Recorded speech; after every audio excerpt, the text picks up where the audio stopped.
I'd like to call this meeting to order. Please stand for the Pledge of Allegiance. I pledge allegiance to the flag of the United States of America and to the republic for which it stands, one nation, under God, indivisible, with liberty and justice for all. Look at this crowd, huh? Thank you, everybody, for coming to our meeting. It's nice to see all of you, and I'd like to entice you on your way out to visit the Cyclone Coffee Express over here. Great group of kids who have great product for you, and they're giving it away free, although they do take tips.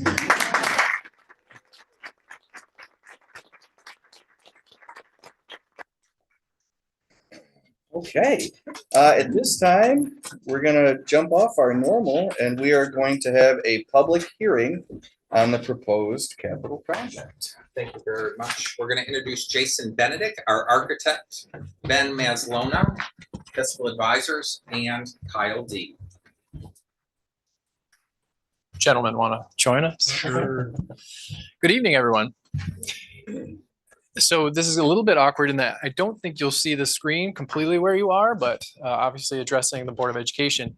I first want to thank everyone for joining us. We had a good conversation earlier this afternoon with the staff related to the proposed capital project. And so tonight we want to talk about that again. I was in here a couple weeks ago to talk with the board about the project. So familiar for a lot of folks. But in any case, we want to start with a video so that everyone, actually there's a QR code. I don't know, Dr. Schmiegel, if you want to address this piece, that this is. Once this presentation happens tonight, we'll make this public so that everyone can access it. But there's a 3-minute video that our students and us put together regarding the project. We'll play that now. Sorry. Watertown City School District is excited to share details about a transformational proposal, a $110 million capital project that will make our schools safer, stronger, and more sustainable, all with no tax impact for our community. This project is about ensuring our students have the best possible environment to learn, grow, and succeed. We're focused on 3 critical priorities: keeping students warm, safe, and dry. During my last 4 years at Watertown High School, one major thing that has made it difficult for me to focus is the extreme temperature inconsistencies. With these upgrades, it would remove this distraction for a more comfortable learning environment for myself and my peers. I've been teaching social studies here at Case Middle School for the past 19 years, and I've come to understand that our schools are the heart of our community. Maintaining them is essential for our students' future. This project addresses aging infrastructure, modernizes essential systems, and ensures that we're meeting today's safety and accessibility standards. Many of our buildings are in need of updates. This project will replace outdated heating systems, repair roofs, and upgrade windows and insulation to keep our schools warm and energy efficient during Watertown's harsh winters. Keeping students safe is another top priority. The project includes enhancements to secure entrances and updated fire alarms to ensure everyone feels secure while in our schools. Feeling safe at school helps us focus on learning. The proposed upgrades like secure entrances and updated fire alarms will make sure our schools continue to be a safe place for students and staff every day, such as my new siblings who will grow up in these buildings long after I have graduated. And of course, keeping our schools warm and dry is essential. Repairs to roofs and masonry will protect our facilities from water damage, preserving them for generations to come, while upgrades to our boilers and HVAC systems will keep our students warm in their classrooms. So how does this work with no tax impact? The district is leveraging state building aid and reserve funds to do this project. Means we can address these critical needs without adding any financial burden to our taxpayers. I've been an educator here at North Elementary for 23 years. I know how impactful this project will be for our entire school community. One of our most important jobs as educators is to keep students safe. So that's why I believe that this capital project is important for both the safety and the education of our students. This isn't just about fixing what's broken. It's about creating a brighter future for our students while ensuring Watertown remains a great place to live and learn. After all, our children are our future. We're excited to partner with you on this journey. Stay informed and make your voice heard by voting on March 5th. Together, we can make a lasting difference for the lives of our students, our schools, and our community.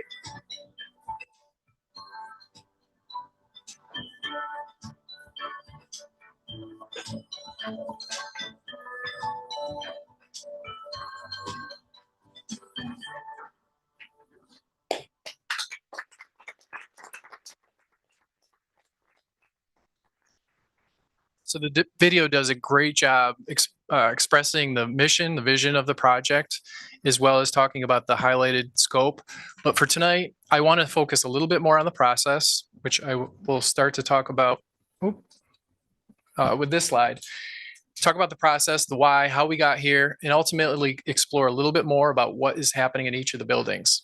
So this slide represents the timeline for a capital improvement project that we've been looking at. And so this process, we talk about it all the time with schools, nothing happens overnight. Unlike anything that you deal with at home or more of the private market, schools have a lot of regulations, a lot of different processes that we need to follow. But starting to the left, doesn't show on the screen, but starting here is really where we started this process. In December of 2023, we met to talk about a building condition survey. And for those that aren't familiar, it's a state requirement that requires every school district conduct inspections of their buildings to understand what the needs and concerns are. And so that's conducted by architects, engineers, to essentially go through each of the buildings and understand what those needs are. But our process as far as King and King is really understanding what the users need. And that occurred in winter of 2024, where we had a number of interviews with key stakeholder groups from building principals, food service, athletics, IT, and so on. And we met with those folks to understand what the buildings are, the challenges, opportunities on a day-to-day basis. Because when our team comes in, it's usually a specific time frame, limited to a couple of days. And so that information, along with going to the next spot in time, is our inspections that we conducted over the spring, summer of 2024, all fed into what we call a long range planning process or a matrix. So all the information that was gathered from all these various stakeholder groups, as well as our information, was assembled into a consolidated form that the district administration, as well as the board, could see, that basically highlighted all the needs for the district. In total, I know that we're talking about a $110 million project, but the value of the work that was identified, both needs and wants, was closer to $200 million. And so that is actually, as a process, is being uploaded to the state education department by March 1st, actually, next couple of days. And so we were ahead of that schedule. That is being uploaded.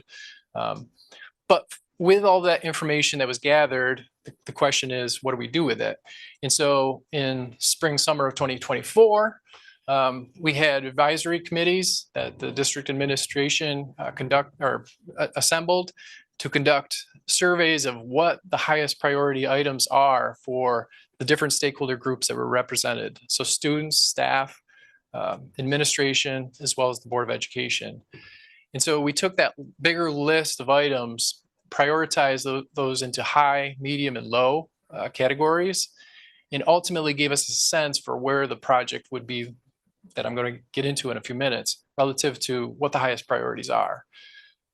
So from that standpoint, when we had somewhat of a guide rail for what the project could be, we met as a smaller group, administration, construction management team, architects, and that is the last summer and into what was probably the last couple of months of really understanding what the highest priority items are.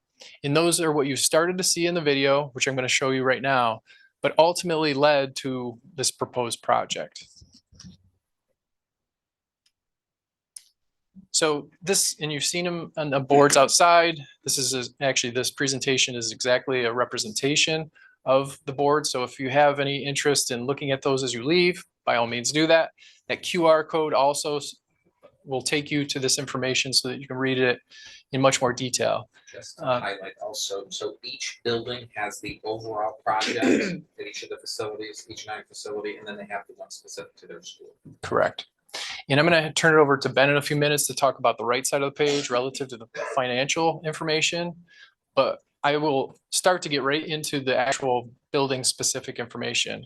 And so relative to the scope of work for the high school, and you're going to see a reoccurring theme here as I go through each of the buildings.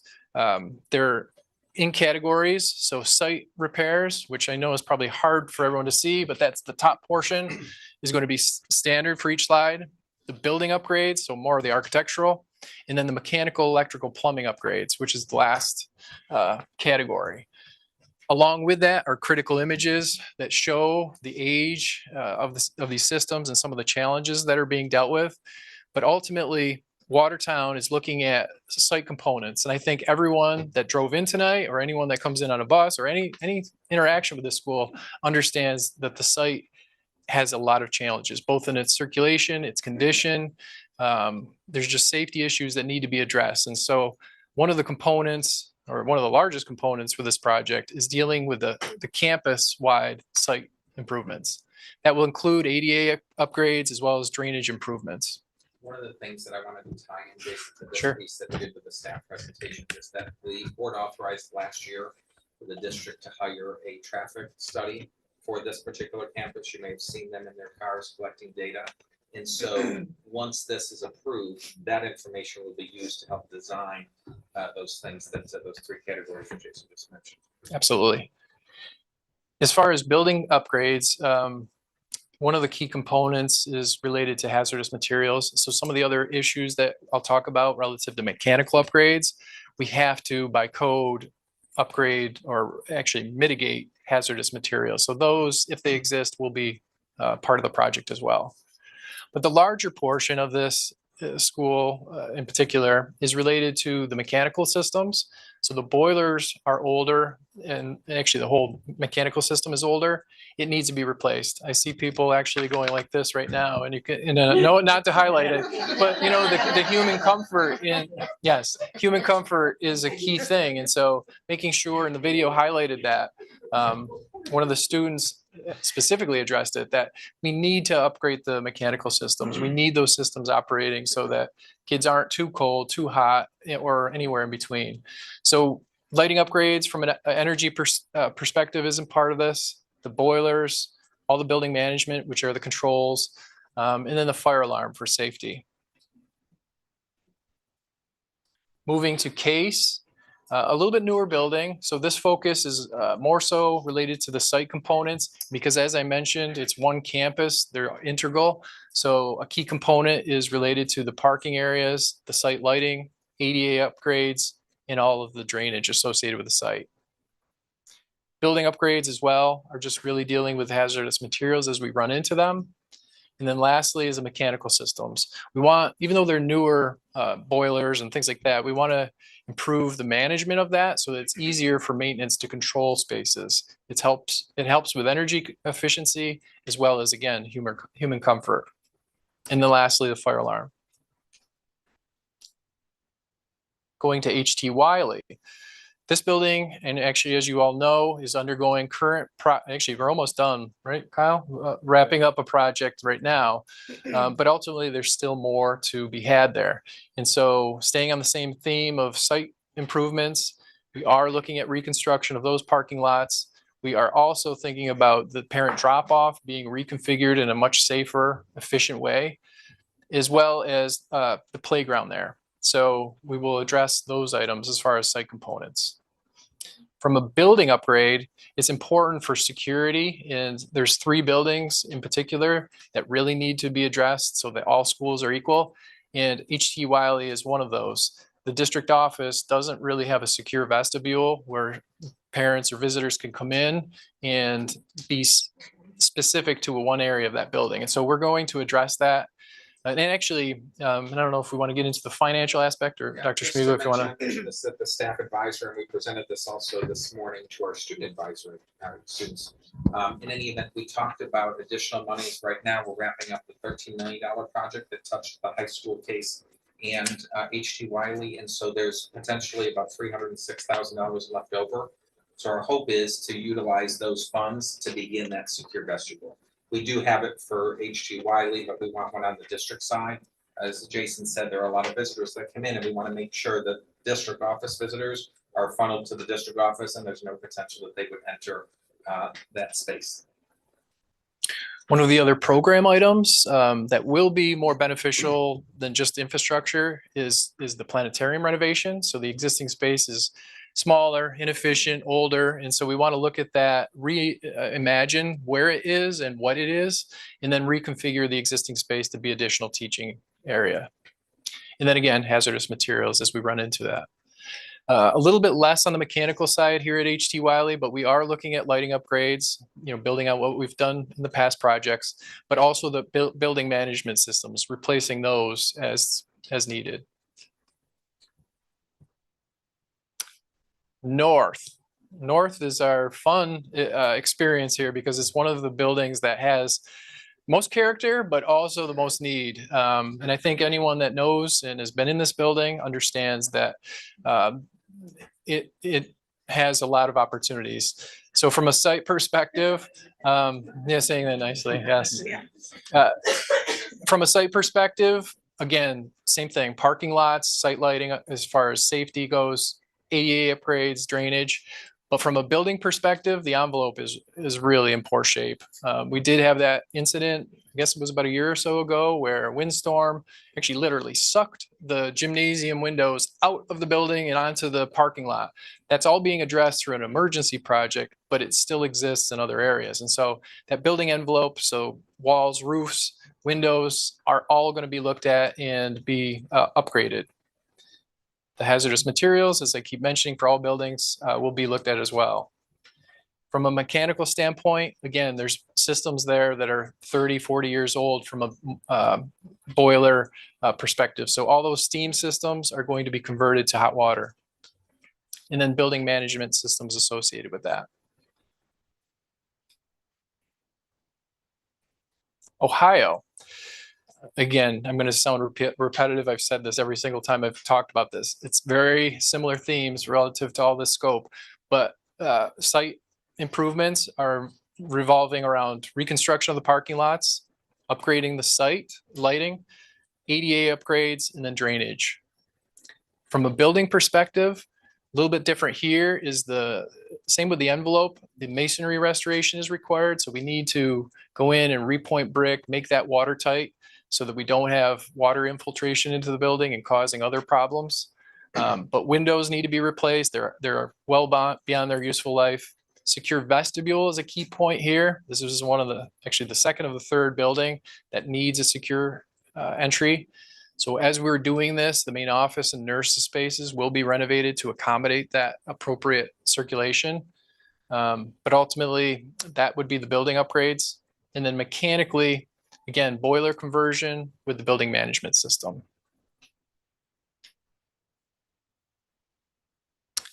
Starbuck. We've been doing a lot of capital outlay projects, which is an opportunity for the school district to spend $100,000 annually. And we've been doing a number of sidewalk repairs as part of that. But the balance of those sidewalks will be done as part of this capital project, as well as site lighting upgrades. Jason, do you mind if I go back, not necessarily on the screen, just for the audience? Sure, here? So absolutely. we talked about site improvements for this campus. Yep. Sidewalks were included. It wasn't necessarily mentioned, but it was part of the site. In earlier capital outlays, yes.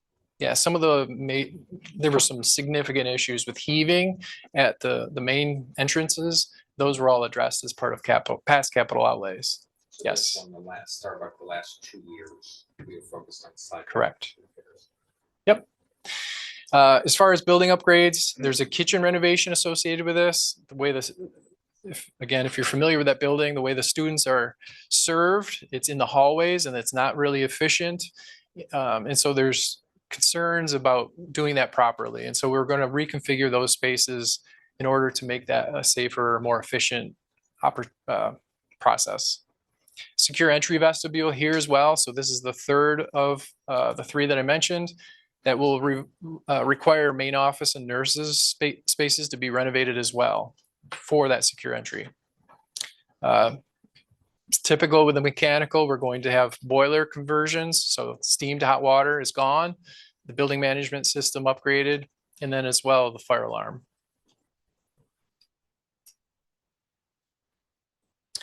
Knickerbocker, you can see from the images, again, the site components are really in poor shape. So the parking lots are bad. Site lighting needs to be upgraded. We need to address ADA compliance. And so all of those things would be here as well. Within the building, we're looking at special education renovations. So there's opportunities to improve those spaces for the students, as well as toilet room renovations that are, again, not ADA compliant or aesthetically pleasing. And so all of those things would be addressed. From the exterior, window replacement is a necessary item here as well. Exterior doors and interior doors to create a more weather-tight envelope. And then the corridor renovations. As I've described this in the past, as you walk down the hallways, there's glass and cubbies. That's not necessarily fire rating or proper fire rating for current code. And so we're going to address that as part of the capital project. And then again, mechanical, we're going to convert hot water or steam to hot water and all the associated management systems. Okay, we're almost getting to the end. So Sherman, again, site components are limited to just the lighting upgrades for the site, ADA upgrades. And then as far as the building envelope, we're going to look at masonry restoration, toilet room renovations, window replacement. Classroom renovations here are a little bit different because we have classrooms in the basement level that are just not adequate for students to be in because of just being a cramped building. Every opportunity to make space for students is made, but we need to do that right. And so we're going to reevaluate what that looks like. And then again, hazardous materials. And then last but not least is the boilers being converted from steam to hot water, as well as management systems. Okay, so the last building is Massey, not student occupied. And as we've been mentioning, because it's not student occupied, it does not generate building aid. And so one of the things that we are looking at is because their site components are so deteriorated, and you can see that by these images, the front stairs, sidewalks, some of the doors, they need to be addressed. And so we're looking at other funding sources to potentially do that sooner than later. But ultimately it's incorporated in this project should those other funding sources not pan out, so to speak. But that in its entirety is the scope. Not a lot of frills, it's basic stuff, but things that and again, the video says it very well. In carrying out the mission for the district, we really need to make these buildings weather tight, safe, warm, safe drives, really what we've been saying. So I don't know if it's appropriate for questions now or turn over to Ben for the Absolutely. So I'll turn it over to Ben for project financials. All right, thanks everybody. So the financial piece of this for the public information is going to be fairly simplistic. And that is because there is going to be no tax increase. So we don't want to overcomplicate that if we don't have to.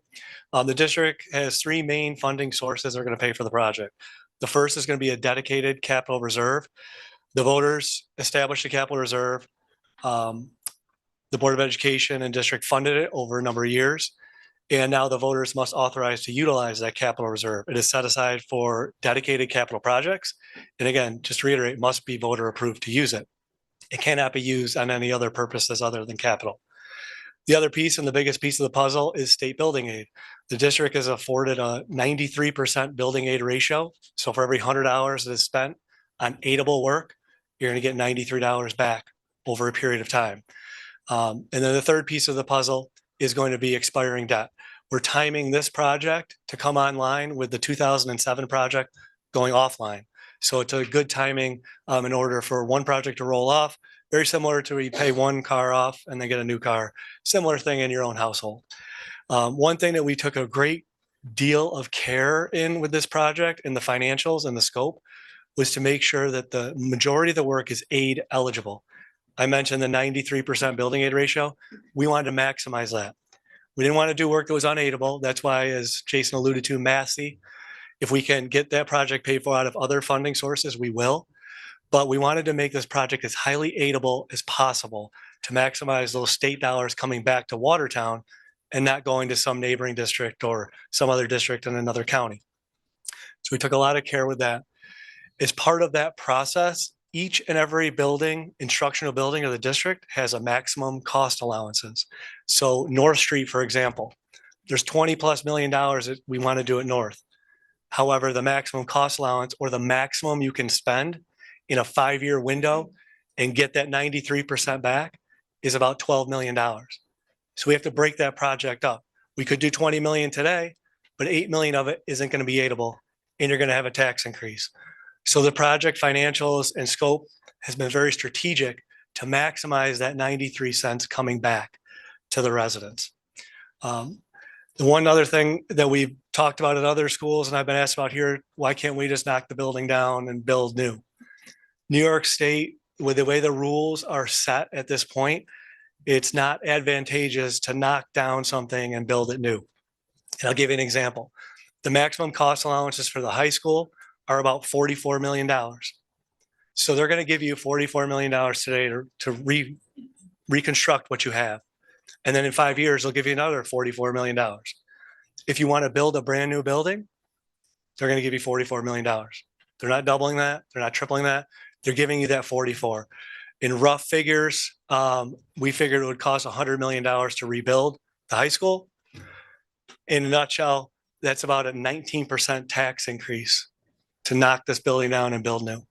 And that doesn't even include a new site and establishment of site for power and water and all those good things. So we've looked at all those avenues, and just with the way the rules are set up and with the overriding financial task that I was given was to have no tax increase. So with the scope of work provided, with the way we're going to strategize and do the work, we're able to confidently say to the residents of the district that there will not be a tax increase. The last thing I'm going to mention, because this is pretty important, on the proposition language, which the voters will look at, it is going to mention $110 million, 10 million of capital reserve, and it is also going to have language in there that says, if necessary, levy a tax thereon. That is legal language and is required. However, with the financials, with the building aid, and with the expiring debt for the district, this project will not have a tax increase.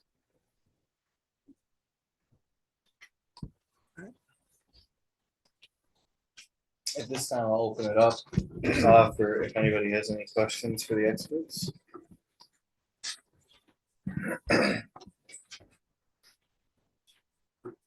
No? Yes. I'll ask a question that many of our staff and students ask, because I think it's important for the public to know, and that's, what's the timeline once this is approved for this to be completed? That's a great question.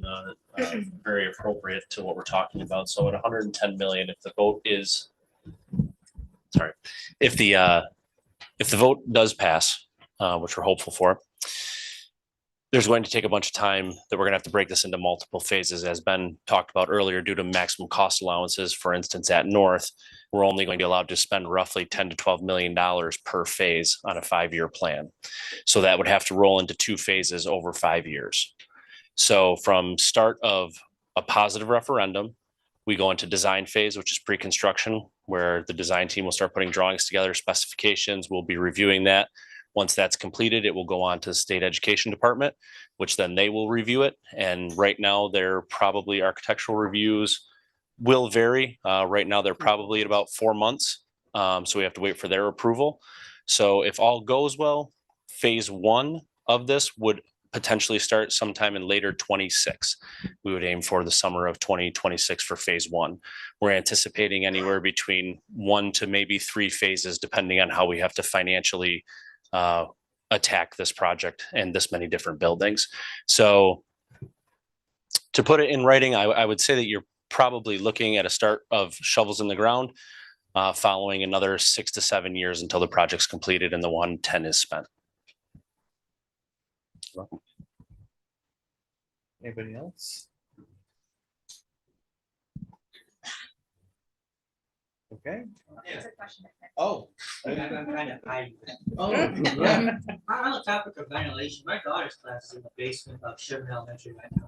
And it's always, it's seemingly hot in there. You got airborne disease spreading all around. You mentioned some improvements in mechanical stuff, but does that include ventilation to all of those rooms, just to not even necessarily heating and cooling, but just getting the air moving? Yes, absolutely. As I mentioned, upgrading any system needs to be to code, both SED as well as the building code. And so ventilation is a key aspect of that, and it requires certain air circulation. And I won't get into the details of it, but ultimately it will require us to move air appropriately in these spaces. And a lot of them aren't what they should be. They're built to older codes at this point. So yes. Another thing, you mentioned the planetarium, saying that you want to reimagine the space. That sounds like it's not here for the planetarium. But it hasn't been for a long time. But still, I have nostalgia for it. I'm going to look at Dr. Schmiegel a little bit here because he has, from past experience, done some other or seen different technology. Technology that are available, in the planetarium. Actually, there are people in this room that attended the planetarium when it was actually up and running. It is now considered office space, or I think 3 or 4 people are sharing that as an office space. We're looking at a more modern technology, repurposing another space in that building. Possibly a Google Sphere. There's other technologies available that can be used for planetarium resources, but also additional resources available for educational. But it really, we're looking forward to it, bringing it back. Like we actually had a student last year that wrote a letter that brought it to the board and read it to the board. But it's an opportunity for Watertown to get back on the map and have something that maybe other districts don't, that we can invite other people to help share those resources. So we're looking forward to envisioning something new and different and exciting to engage our students with STEM and other learning activities. My last thing too, there's a lot of talking here about motor vehicle traffic and circulation, but watching our parents on it. What are you going to do about bicycles? I still every day ride my bike into the school, even when it's all covered in snow. Do you have any thoughts on that for the cycling? Yeah, I think that ultimately will be part of the survey that was conducted and will be incorporated into the overall traffic patterns. Again, from pedestrian to vehicular, bicycle, all of that will be looked at as part of that plan. And actually, to your last question as well, and I think this is important in general, everything today is pre-referendum, is very high level conceptual planning. And so once the project is successful, we go back to all these different stakeholder groups that the school district deems appropriate to talk with to really understand how these systems are going to work. How do they work well? And so there's a lot of feedback that we'll be getting to ultimately design these spaces, whether it's the planetarium to the site components. And so that's a really key next step. And it actually, to Kyle's point with the timing, that's why that takes several months, because we're getting more and more information. This is just scratching the surface as part of this phase. So yes. The other key highlight too of this project is it's the warm, safe, dry piece, but it's getting the district on a forward momentum to realizing that our facilities are not where they need to be. And we need to work on the shell on the outside of our buildings, move into the inside of our buildings, and really start impacting the instructional spaces in our schools. And while really maximizing that 93 cents per dollar that we could be getting back and relieving that tax burden from our taxpayers. And that's always a bit of praise. I appreciate fixing up these old schools. There's been talk in school buildings in the past about closing some of these schools and centralizing. I've been staunchly against that, so I'm glad to invest in keeping these schools.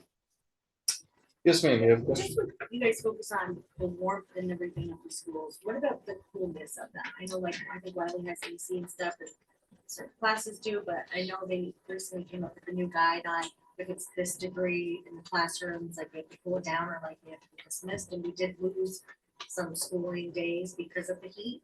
Is that something that, So I can speak to that, and we spoke about it at the staff meeting just prior to this one. So we're looking at the shell. And so when you look at replacing the roofs, the windows and the doors, that's gonna help keep the hot air out, the cold air, vice versa. When you look at what was said, Jason said earlier today, this project, we separated everything in high priority, medium priority, and low. When you looked at all of the priority items and just put the high, it well exceeded, it was over 160 million just for the high priority items. And the ruling is at 82 degrees. Once it hits that 82 degrees, we're starting to do things like turning off lights, turning off technologies. Once it gets to that 88 degrees, and that's in effect July 1 of this year, then spaces are moved. And we've had to do that at Case. We've had to move classrooms. Our hope is that by working on the shell first, that will protect our buildings so that water, as Jason said earlier, water intrusion is not taking place. But we are confident that with the new roof, the windows and doors, and new heating system, that it will help. But then as in a future project, we are gonna have to look at that, and we actually just did that. It's on the agenda tonight for transportation, and looking at, are we incorporating AC on our buses? So in the event over the summer months when it gets hotter, or the end of the year, or beginning of the year. But definitely something that we're concerned about, definitely something that we're looking at. If we had added that now to the project, it would put it well over $200 million. And it would have had a tax increase for the board's priority was to try to do a project. It's zero tax increase. Excellent. Anyone else? Okay. Gentlemen, thank you very much. And at this time, I need a motion to move into open session for our regular Board of Education meeting. John and Millie, all those in favor? Okay, here we go. Michelle, do we have any agenda changes? I do not have any agenda changes. Is anyone here wishing to address the board on agenda-related public comments? Okay. And then I believe we have some communications, is that Yes. correct? I wanted to circle back to the email that went out to the board a couple weeks ago. Our food service director is hoping that the board members can attend the tour of the food service department so that she can provide an overview of our district's food program. Additionally, this tour will provide an opportunity to explain the various limitations, restrictions, and guidelines that our food service program must adhere to as part of the federal regulations. We believe this discussion will be highly informative and beneficial to the board, offering a clearer understanding of the constraints and requirements we navigate while providing meals for our students. This tour will be offered March 8th or March 4th and or 5th at 11 a.m. As far as what we're expecting. Very good. Thank you. This time, I'll turn it over to Mr. Michael Morgan, our athletic director for athlete recognitions.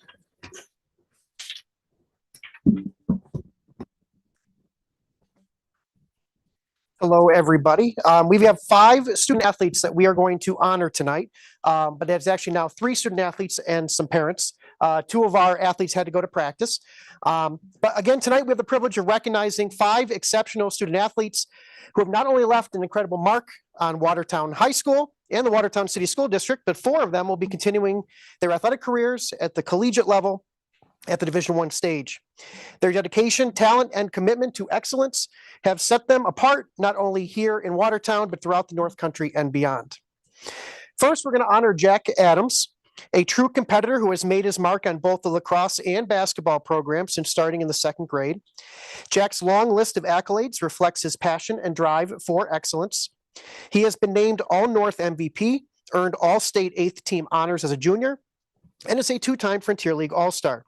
Additionally, he was selected for the All-CNY 2nd team and has represented our community as a New York State Scholar Athlete and a true national team selection.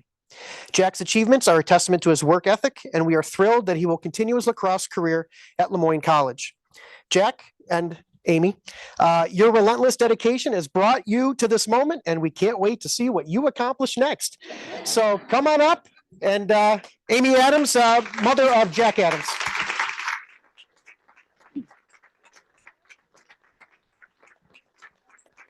So proud of you, Amy. Congrats. We also want to recognize Nico Spaziani, whose impact on the field is nothing short of outstanding. Last year, his junior year, he secured first team All CNY, first team All North MVP, and Frontier League first team All-Star honors. His incredible season also earned him a spot on the New Balance All-America team. But Nico's success isn't just a one-year story. His consistency has been evident throughout his career, especially his sophomore season when he received first team All-North and Frontier League All-Star honors. His talent, dedication, and perseverance have earned him the opportunity to play at Binghamton University. So, Stacy, come on down. We congratulate Nico Spaziani.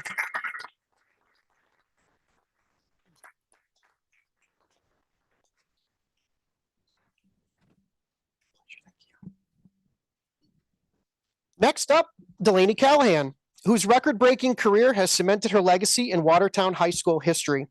With 77 career goals, she holds the all-time scoring record for girls soccer. She also set a single-season record with 29 goals and is tied for the all-time career assist record with 25. Delaney's resume is nothing short of remarkable. She's a 5-time Frontier League All-Star, 2-time Frontier League MVP, and a 2-time All-CNY honoree. Additionally, she has earned all Section 3 All-Star and All-North First Team honors 4 times. As a 2-time Channel 7 News Athlete of the Week and a 2-year varsity captain, Delaney has been a leader both on and off the field. But perhaps her most historic accomplishment is becoming the first female soccer player at Watertown High School to earn a Division I scholarship. And Delaney will be continuing her academic and athletic career at Bryant, where she will no doubt continue to excel. So congrats, Delaney.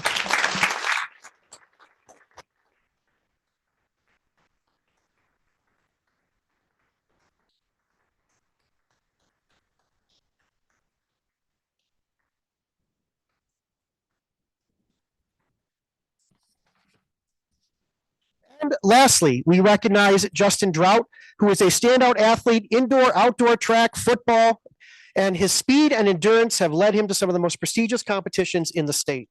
Justin has been a Frontier League All-Star and a New York State Championship participant in both indoor and outdoor track. His dominance on the track was further showcased by his victories in 2 Syracuse Utica Invitational meets, including a key win in the 4x100 relay. His dedication to excellence extends beyond athletics, as he has earned the incredible opportunity to attend West Point, where he will continue his academic and athletic journey while serving our country. Justin, your perseverance and commitment have led you to an extraordinary path, and we are beyond proud of your accomplishments. Congratulations.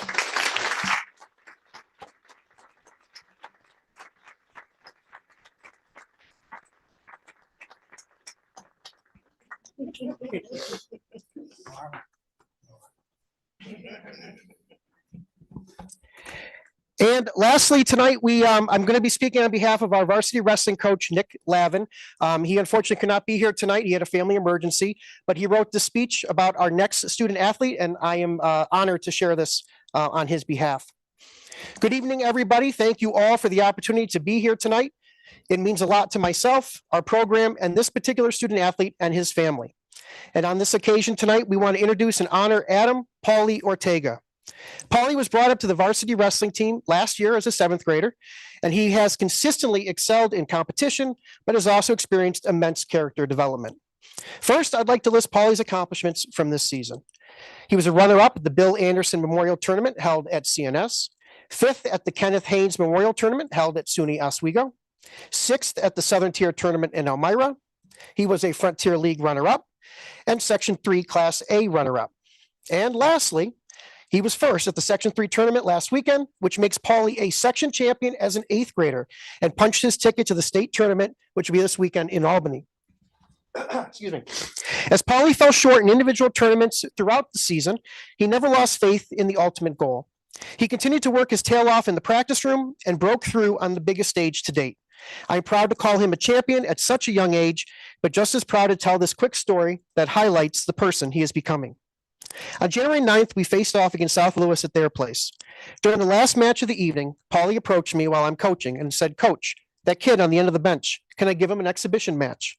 The kid Paulie was talking about had special needs and hadn't participated up to that point. To be honest, I was hesitant at first, but I decided to cross the mat and ask their coach if it was even possible. Their coach agreed, and we were able to make it happen. Everybody in the gym was on their feet, clapping and cheering. Paulie allowed the opposing kid to score on him before rolling to his back and getting pinned in the second period. The whole gym erupted, and the pure joy and happiness on this kid's face was something I will never truly forget. I will never forget, and I'm sure he won't either. I had tears in my eyes, as this was truly one of the most beautiful moments I've seen in my coaching or playing career. As an 8th grader, this demonstrates maturity and is just a small glimpse of the heart that Paulie has. Congratulations, Paulie, as you now have cemented your name in Watertown High School history. And the case wall, we're going to have to get a new banner. I'm sorry, Bree. And we are proud of all you've accomplished on the mat up to this point, and even more excited of what you are capable of in the future. Never stop learning and continue to grow into the person I know you're capable of being. We are all behind you as you enter the state tournament this weekend. Thank you.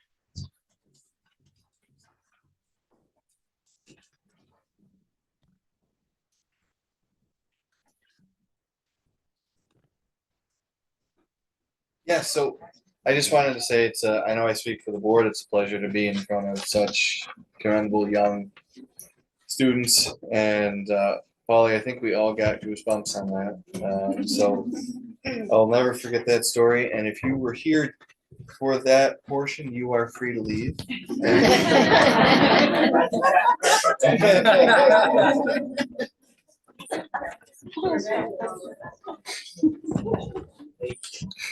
Thank you, everybody. Good luck.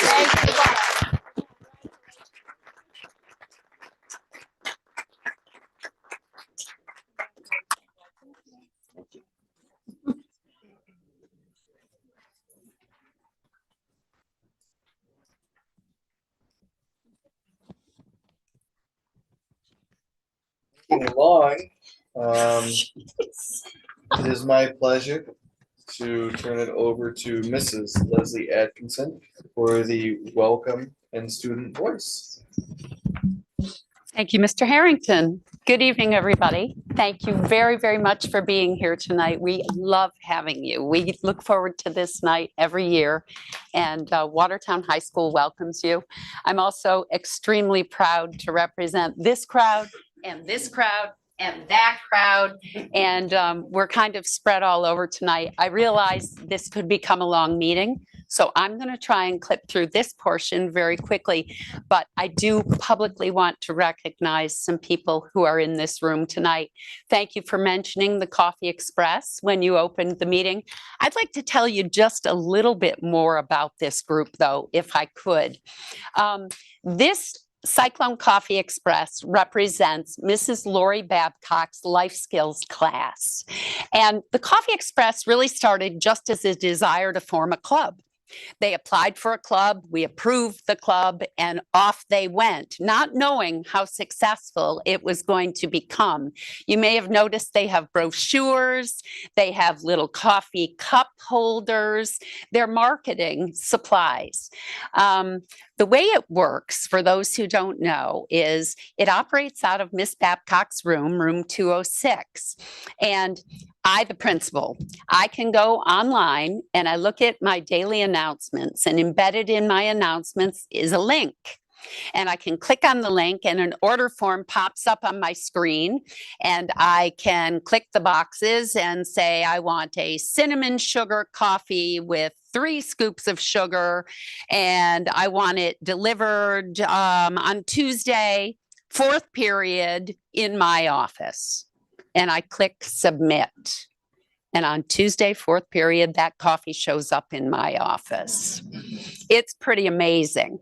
So it became uber successful very quickly, and they decided to expand their lens a little bit, and they've just begun delivery service. So they're delivering upstairs, downstairs. It's open traditionally from 7 to 1 every day, and people were running to 206 to get their coffees. Now you don't even have to leave your classroom or your gymnasium or your office or your band room. It comes directly to you. I would like to take one moment, please, if I could, just to acknowledge the young ladies and gentlemen who are here with us tonight. We have Jaden Rimmer, Dustin Waite, Paola Izquierdo, Wilbert Rodriguez, and AJ Robbins.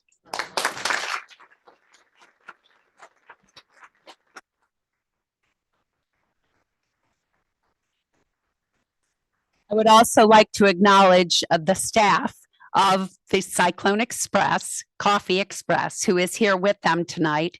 Amanda Young, Ariana Mothersell, Pam Jones, Becky Hurst, and Kim Shippey, and of course, Miss Babcock.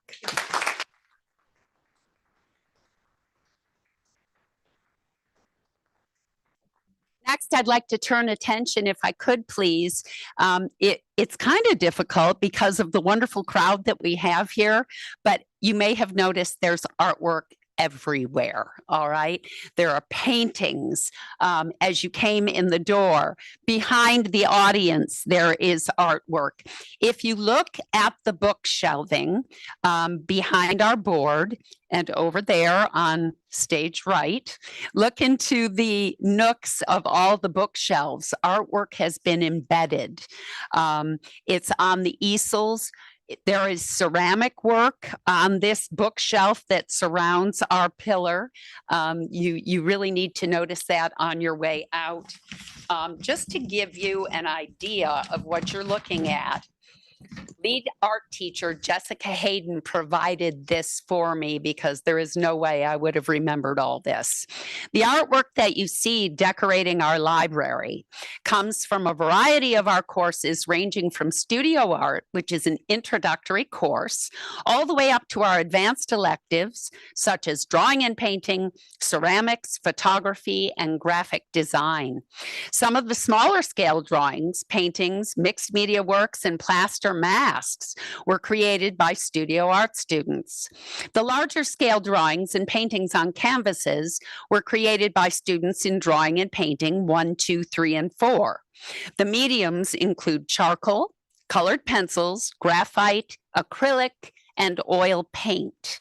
The photographs you see are products of photography 1, 2, 3, and 4.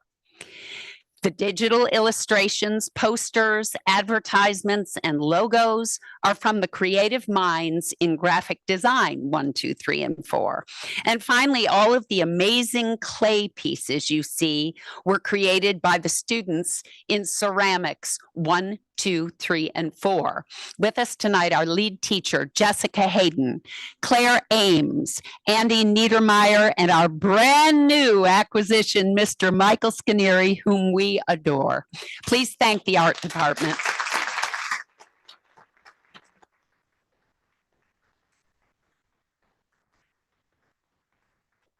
Now, for those of you who arrived early tonight, you may have enjoyed this amazing flute choir that is seated before you. I am thrilled that you're here, and I love the new t-shirts, by the way. They are fabulous. I'd like to tell you, first of all, who is with us tonight. We have Junior Riley Burns, Junior April Wang, Senior Claire Draper, Junior Alyssa Wesseldine, Junior Alyssa Sanders, Sophomore Julia Kelly, Milo Gregory Baca. Milo, what grade are you in? Yeah, she's a junior. And what about Nolan Burns? Sophomore. Now, in addition to these students, there is a row of individuals right here. These musicians represent the instrumental music program of every school in the Watertown City School District. So this is an example of community coming together. We aren't just represented tonight by Watertown High School, although that is definitely the vast majority, but we have all our schools represented. Dustin White from Starbuck Elementary. Stephen Hurst from Case Middle School. Jacinda Hurst from Wiley. Mrs. Andrea Wisherath, Watertown High School. And there's a special guest here tonight, and I'm feeling very, very nostalgic. We have another gentleman with us tonight whose name is Nick Tate. And I'm going to tell you, Nick is the instrumental music teacher at South Jefferson Central School. So you may, oh, now come on. You may be saying to yourself, that's nice. Why is he here? Well, I'm going to tell you why he's here. First of all, Nick is an alum. He's a proud graduate of the class of 2013, Watertown High School. One of my favorite classes. But I also want you to know that Nick Tate was my final English student in this school before I went into administration. And Nick has and holds a very, very special place in my heart. And when he heard that our flute choir was playing tonight, he asked to come and join and play with us. So please welcome Nicky Tate.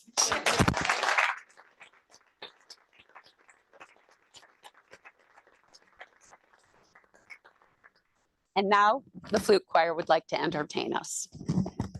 We have two pieces. The first one is London Guerriere, and the second piece is Penny Whistle Jig. We're full of shenanigans, guys.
our first student we're going to recognize in honor of that wonderful performance, Milo Gregory Baca.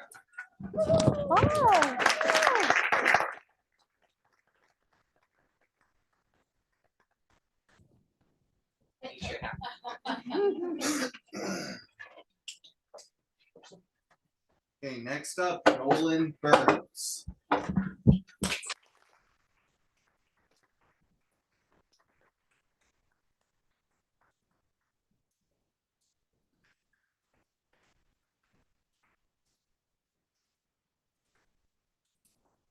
Alyssa Sanders.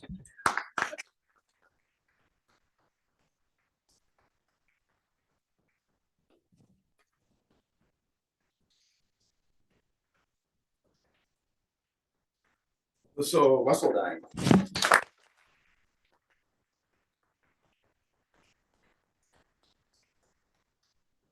Yeah.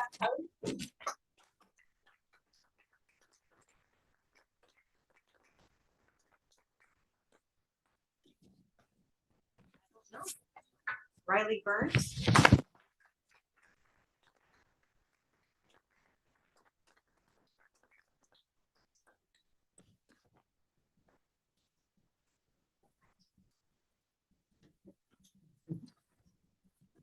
April Wang.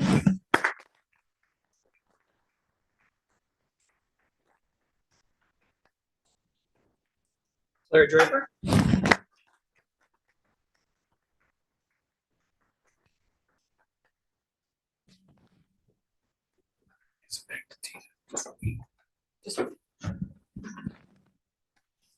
All set? Yeah. Okay. Thank you very, very much.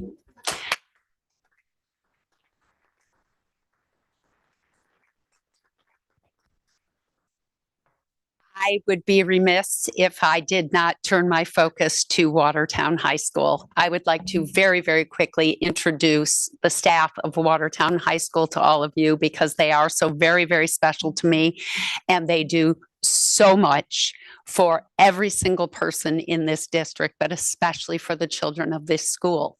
So I'm going to go through very fast.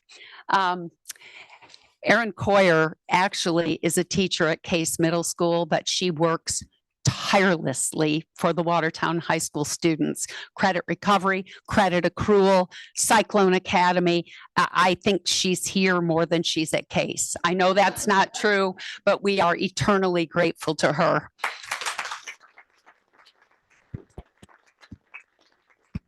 Mrs. Gail Bassett, she's a counselor at North Elementary School by day, but she's with us a lot of nights at Cyclone Academy. We're thrilled to have her. Mr. Peter Simmons, he's my boss.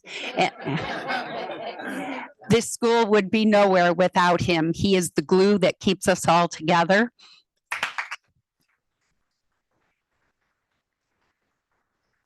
Mr. Michael Shanley, audio visual for the whole district, but especially for Watertown High School. My administrative partner in crime, who is the assistant principal of North Elementary during the day, but I couldn't do Cyclone Academy without her, Mrs. Bridget Finster.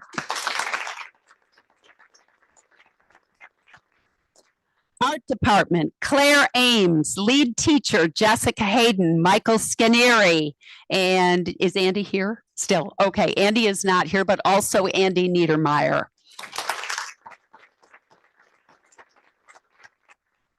Social studies, Mr. Eric Peters. Alexine Thomas Brown, and she and I have a joke. I can never remember her full title, so I'm going to let her say it. Go ahead.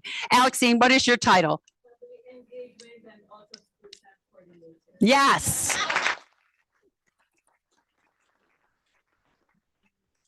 Dr. Amy Gerhartz.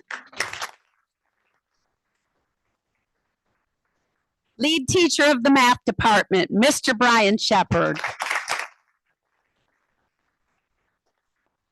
Also, physical education, Ohio Elementary, but we couldn't do Cyclone Academy without her, Mrs. Rebecca Sullivan.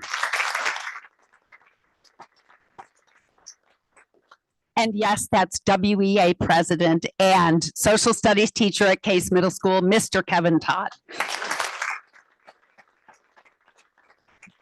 Our new math specialist, math coach, Jillian Felino. Lead teacher of the science department, Mr. Timothy Castilleja. My conscience and right arm building secretary, Mrs. Suzanne Stenard. Vocal music teacher, Mrs. Rebecca Rose. Family and consumer science, Mrs. Meredith Caldwell. Physical education, Mariah Borden. Special education, Mia Barnes.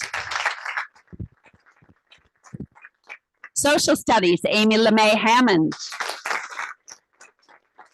Social studies, Mr. John Wolfhorst. Special education, Ruth Wright. Lead teacher, special education, Christopher Goulden-Fenig. Science, Mrs. Lisa Winkler. Technology genius, Tara Elmer. She made our construction advertisement that's on all of our capital project stuff. Okay, double applause. Special education, Tammy Angel. I'll get to you too in a minute. Discipline secretary, Elizabeth Chrisley. Homeschool coordinator, Mrs. Jill Lamphere. Another brand new addition, and we love her to death. Her name is Malia Byard, and she's in the counseling department. Hey, Mackenzie, did you just get engaged? She's been telling a lot of people that. Mackenzie Martin, who, by the way, just got engaged, everybody. Annalise Parsons, counseling. Mrs. Julie Hughmaster, counseling. Lead counselor, Mr. Matthew Elliott. We also have a gentleman over on this book stack. His name is Tyler DeTomey. He's a new acquisition, like some others. He is helping us out with Cyclone Academy. We are honored to have you with us. Anthony Velasquez is here too.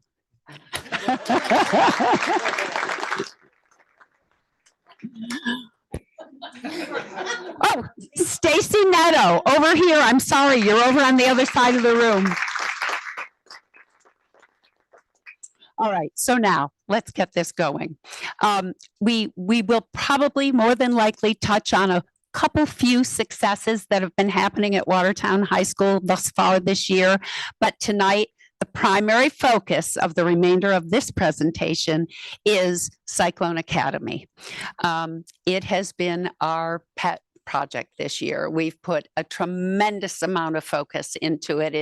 It's distracting a lot of our bandwidth because it is so very, very important to us. It's our baby.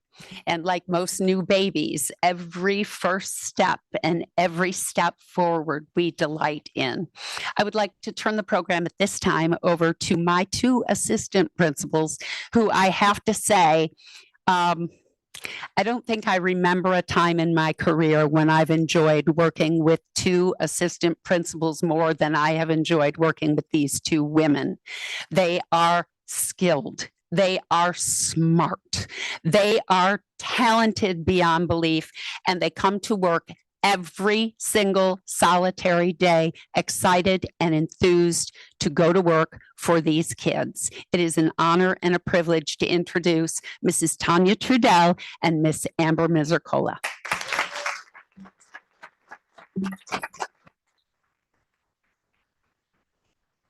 Thank you. That was really great. What a build-up. Good night. Let's go. I don't even know what we should say. I'm Mrs. Trudell, Tanya Trudell. Miss Mazurkola. Okay, so we're gonna talk about Cyclone Academy. And as Miss Atkinson said, Cyclone Academy is a bear, you know, and whoever, I don't even know the minds that were at play that put this thing into motion, but it's a brilliant idea. Flexible model for students that don't fit into traditional school days, just brilliant. And it was before I got here, so I won't take any of the credit, obviously, but it was brilliant. And to see it kind of unfold has been a blessing for me. So we're gonna get going. Amber's gonna start with this slide. Before we get talking about our Cyclone Academy, which is absolutely wonderful, we do want to acknowledge we still have 1,100 kids here every single day who are doing amazing things day in and day out. So one of the things that we want to really highlight is our Portrait of a Graduate work. This has really engaged students this year. We've done things like our Winter Blast, which had 200 additional pre-registrations from last year for just our students. We like to talk about how we have a student service program this year. These are students who are giving up their study halls to help teachers and staff around the building. We also, of course, like to mention that as part of the student service program, we are working with Tyler DeTomey and Cassandra Richardson at Wiley to do a classroom mentoring program. So students have the option of either being a student service worker or being a classroom mentor with a Wiley counterpart classroom, which has been a new addition that we're working on. For PBIS, we are really focused on PBIS being data informed in this building, and we don't just keep that data to ourselves in the administration office. We share that with our staff every single month through a monthly newsletter that they have, so they can see how are our behaviors, how is discipline going in the high school, what do we need to focus on to better support our students. But it's not all busy business work. We have a lot of fun with PBIS. So every year we do an annual Christmas basket raffle. We do an ice cream social, which was just the Friday before break. And we, of course, have an upcoming pancake breakfast. But that, again, is based on data. So the class, freshman, junior, senior, et cetera, with the fewest tardies, fewest referrals, and best attendance are going to win a pancake breakfast. So they get excused from a class for one period, and then we cook the pancakes for them. They get all the toppings, and they really enjoy that social time with their peers. And every week they get updated on how their class is doing. So they're part of that data piece as well. No, you're fine. We also we instituted the first ever winter pep rally. This is a new thing for us, but we wanted an opportunity to celebrate our students in multiple capacities and our winter athletes, our artists, our musicians. And so this was our first year doing a winter pep rally that was really exciting for us and helped us highlight even more of our students in the building. So speaking of that, when we talked about the Cyclone Academy, it was important to have this flexible mode of education for students that wouldn't fit in the traditional school day. But with doing that, we did not want them to feel excluded from the traditional school, and we wanted them to be included as a Cyclone, core of people. So that's a task, right? When you don't have the kids together, how do you keep them feeling as a community? So there's been a concerted effort with communications, parent squares, invites to things. And Amber just spoke about the pep rallies. So the Cyclone Academy kids are invited to all of those things. They're invited to pep rallies. They're invited to pancake breakfast. They're invited to the ice cream socials. They're invited to all these things. It has been all hands on deck to try to get information out to these families to make sure that everybody's invited to these things. And, we might not be perfect in the first semester, but things are going well. And I think as you see the second semester come into play, it's going to be much better. Some of the things that I think are essential about the Cyclone Academy, and you'll see too, as we start going through these slides and talking about the things that are are benefits of Cyclone Academy is the critical thinking that you're going to see in these kids as they're going through the students that didn't fit in the regular school model. The project-based learning and the ability for them to engage in things is really important. And some of the things that I see as I'm walking through after school when the kids are in Cyclone, it's just really pretty neat. Especially Sully bringing her wagon around and doing phys ed all over the school. It's pretty wild.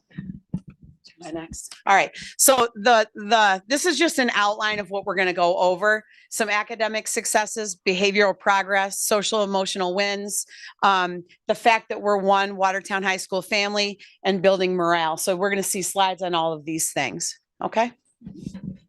And we like to point out that when we talk about the Cyclone Academy, this isn't just, let's just throw some kids after school and see how it goes. All of this really is aligned to our strategic plan. So when we look at Cyclone Academy, it's about improving the graduation rate, improving student engagement, improving attendance, and making sure that our kids' behaviors and we're supporting them and their social emotional needs every step of the way. So all of it is part of that strategic plan and the ultimate vision for the district. So who are Cyclone Academy kids? As of the Friday before break, because it changes all the time, so I do want to say that, we have 70 students enrolled in Cyclone Academy. 58 of those students only come for Cyclone Academy. So they're with us from 2:30 to 5:30, Monday through Friday. Monday and Wednesday is one class, Tuesday, Thursday is another class, and Friday is a chance to do credit accrual and credit recovery classes. 8 of our students come to our school at least at some point during the traditional school day. Some of them come in the morning, take a break, come back. Some come in the afternoon and roll right into Cyclone Academy. And some of our students, 4 of them, even attend BOCES programming. I did want to point out that should actually say 71 because we just added a new student to Cyclone Academy. She is a full-time traditional student in our building, but PE just wasn't working for her. So she's just taking PE in Cyclone Academy. That's it. And she's going to earn that credit and she's going to graduate on time this June. So this slide is just representative of our student population, students with IEPs and students without IEPs that are in the Cyclone Academy. And some of the things, well, all of the things really that are offered during the academy, you know, we have our special ed services are there in full force. I think we have 8 special education teachers that are offering services in the Cyclone Academy. We have workforce connections, counseling services, field trips, and I can get into some specifics like kids in Cyclone have taken field trips to the library, Piggly Wiggly. We've had Beth Solar come in and from Fort Drum and talk about career opportunities in the medical field. These types of things are being offered during the Cyclone Academy. So the kids, I mean, it's not just, you know, they're not just there taking classes and walking through the day. You know what I mean? There are a lot of things being offered to them. Also, extracurricular activities.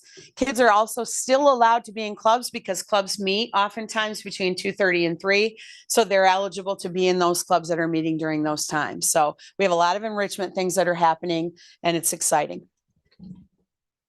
And like we mentioned earlier, they are part of all of our social events, whether that means the pep rallies, our dances, ice cream social, pancake breakfast. We've incorporated those into each of the components for Cyclone Academy.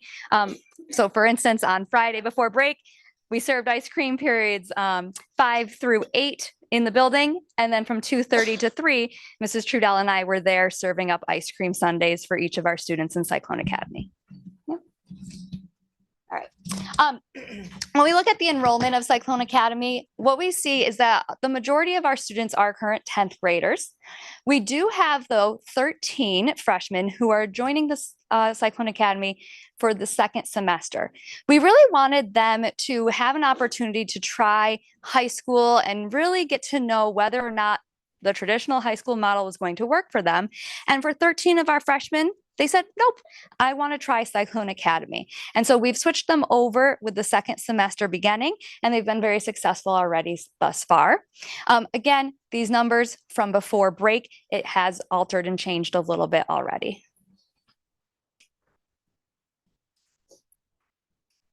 Okay, got it. So this is an exciting graph for me. This is looking at the credits that were acquired during Cyclone Academy. So 52 students acquired 100 105 credits during Cyclone Academy in first semester. So, I mean, to me, that's an incredible success. So the purple is the in-person instruction and the yellow is through credit accrual and credit recovery. And that's all that is. It's pretty simple to see, but to me, those are credits that we don't know, attendance purposes or whatever reasons for kids. Sometimes they struggle social emotionally, whatever, not sure they would have gotten those credits. So that's to me is a huge success. And I applaud the teachers and the kids that are in the Cyclone Academy for that. It's wonderful. And my heart is near and dear to PBIS, so I always like to look at the behavior as well. So looking at the behavior statistics, if we take those 70 students who are in the Cyclone Academy, we looked at their behavior from last year and how many discipline referrals were written for those students. Those 70 students accounted for 668 discipline referrals.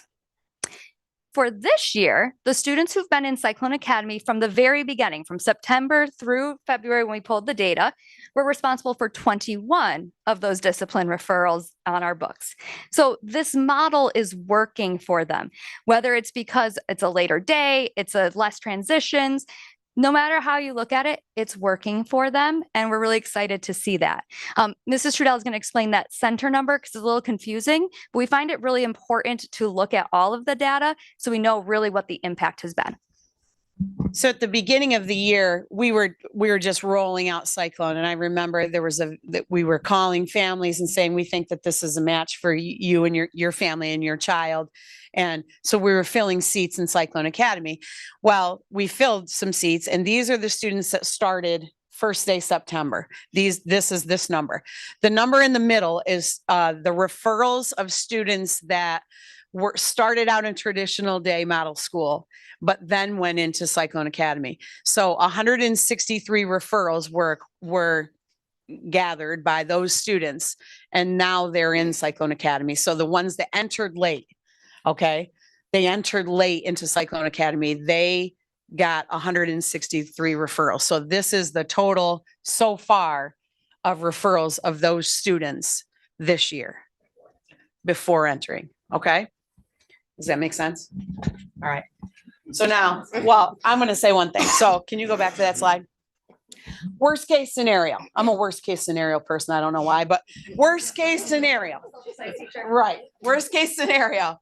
If this number doubled, it would still be just over half of that number, which we don't think this number would double because these students would probably be better suited in the Cyclone Academy. It would still be half of that in my estimation. That's how in my mind it works, but whatever. Right, dark and scary place. Okay. So this is just, I don't even think that we need to go over this. If you look at the improved behavior, Cyclone Academy and Watertown High School across the years, this is how our behaviors are looking. This is this year, and it's by grade band.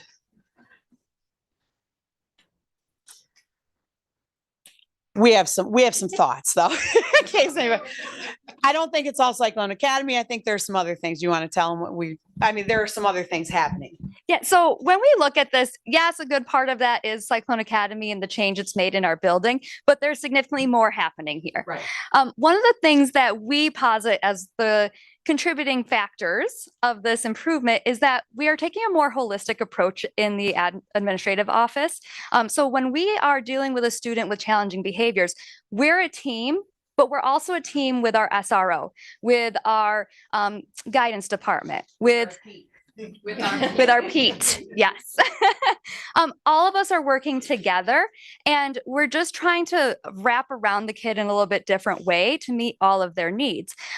When a student comes in and they're angry, we let them be angry. They can yell all they want and tell us how they feel. And then when they calm down, we go, okay, get it, but here's what you need to know. And there's still a consequence, because while you're allowed to feel that way, you're not allowed to do X, Y, or Z. And that's been a really beneficial thing for our students in helping them see that we're not just punishing them to punish them. We are trying to help them build into their best selves, especially as they're going to be leaving us. Yeah, working with guidance and working with our SRO in the front and Pete in the front. And I'm not joking when I say that. and Miss Chrisley and working with Jill Lanfear and working with the nurse and working with everybody, when all hands are on deck, our kids really improve immensely. But we had also talked about our teachers in case. Absolutely. So I want to point out specifically this freshman number, which is gone from 950 in 22-23 to 965 in 23-24 to 373 in this year. And there's a lot behind that. One of the things that we think has been really beneficial is that this year, our PBIS committee, along with our staff, hosted the first 9th grade orientation that we've done in years. And this allowed us to get staff, students, and their parents all on the same page.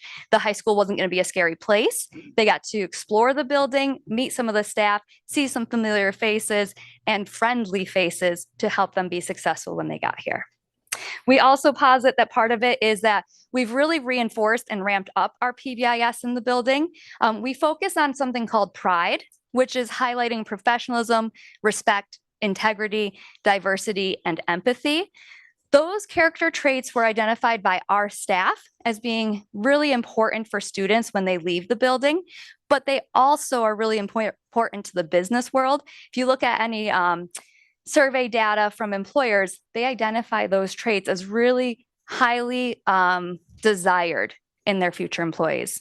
And then finally, we want to give a shout out to CASE. I think there's 2 teachers here from CASE, but what they're doing at CASE is really laying the foundations so that when the students get here, they're more apt to be successful because they already have those foundations in place. So thank you, guys.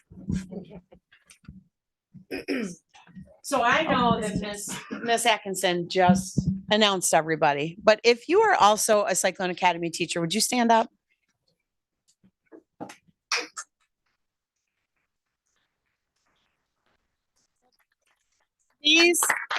These people have been working or been up probably since 5 o'clock in the morning and worked all day, then worked all night, and then came to this meeting. So I'm greatly appreciative, and I know the board is of you, but that's part of the reason why Cyclone and there's Cyclone administrators here as well.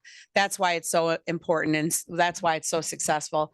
And also, Amber said, don't forget to mention the subs. The subs for Cyclone Academy are so important. So, and they cover when people can't be there. So that's another thing we just wanted to do a shout out for that. And the next thing we want to talk about, and I think this may be our last thing, is our building morale and the culture here at Watertown High School. The culture from the moment I stepped in Watertown High School, it has changed. And there, I don't know, it's not measurable, but it's palpable. You can feel it. When I first walked into the halls, there was sort of a tension that you could feel between groups of kids, sort of between, not between teachers, but it was, you could feel it. You don't feel it now. And it's not measurable to me, but it's just different. And so we did a survey and because that's what you do in education. And there you go. So on that survey, we asked 2 simple questions. And the first question was simply of our staff.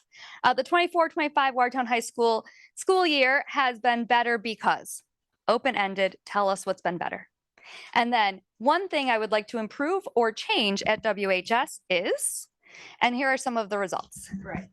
So the first, well, and I only put on here the things that were mentioned more than, multiple times. I didn't put on everything. So the first thing they said was Cyclone Academy, and it was mentioned like tons of times because it's a flexible mode for kids that can't handle the traditional mode of school, and because there are fewer disciplinary issues.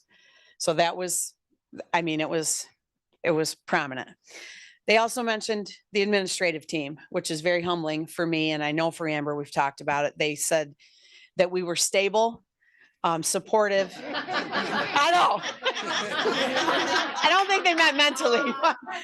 So I think they meant that we were just sticking around. I don't know. Supportive and student-centered. And they said the hallways were calmer, safer, and better. So to me, that speaks volumes. So thank you so much. In a few moments, you're going to actually hear from some of the Cyclone Academy staff and students, but we wanted to take an opportunity and see if you had any questions for us based on our data before you hear from them. Oh, I guess Tina's gonna speak for me. Go ahead, Tina. I don't have a question, but I have a comment. I was lucky enough to assist at the ice cream social. And it was amazing. The kids walked in the cafeteria and they looked over and they were like, "Oh, we get ice cream." You'd have thought that we'd have given them $1 million. They were getting ice cream. So they had to eat first, which, you know, I'm Italian, that was tough for me, but you know, hey, whatever, I'll go with whatever Amber tells me I have to do. So they went and ate and they got their tables called up and they came up and they chose what they wanted. And every single student said thank you. Every one of them. And if it wasn't thank you, it was I appreciate you. And I was like, yep, okay.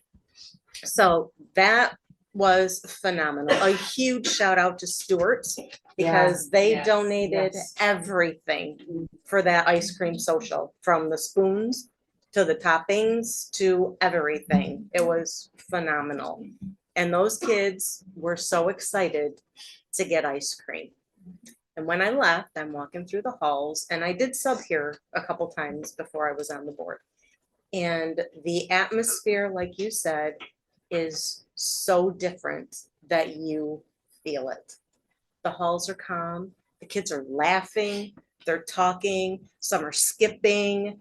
It was joyous to watch them go down, and this is high school, and they're skipping down the halls, having a blast. It was wonderful. There was no tension. There was no, hey, Joe, you know, I'll meet you later and, you know, we'll duel this out or whatever that I heard before. But it was just, I heard that before. It might not have been Joe, but it was just amazing. And kudos to the administration and to all the teachers at the high school, because it is very well noticed and you are doing a great job. And they are great kids. Every single one. Great kids. They are. Okay, sorry, Jason, your turn. No, I'm glad to hear that there's no duels. No dueling now. Only during the Dungeons and Dragons Club.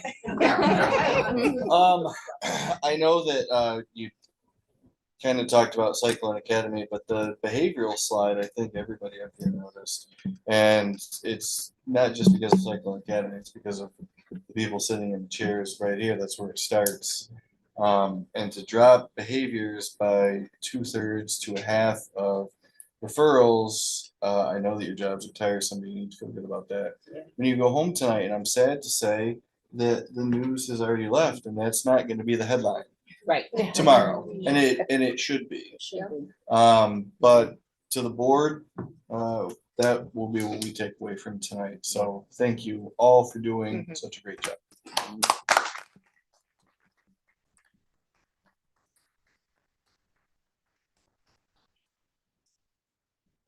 Thank you very much. Now I would just like to give a couple of teachers who teach Cyclone Academy an opportunity to speak just for a minute or two to tell you what their experiences have been. I would like to start by introducing science teacher, Mrs. Lisa Winkler.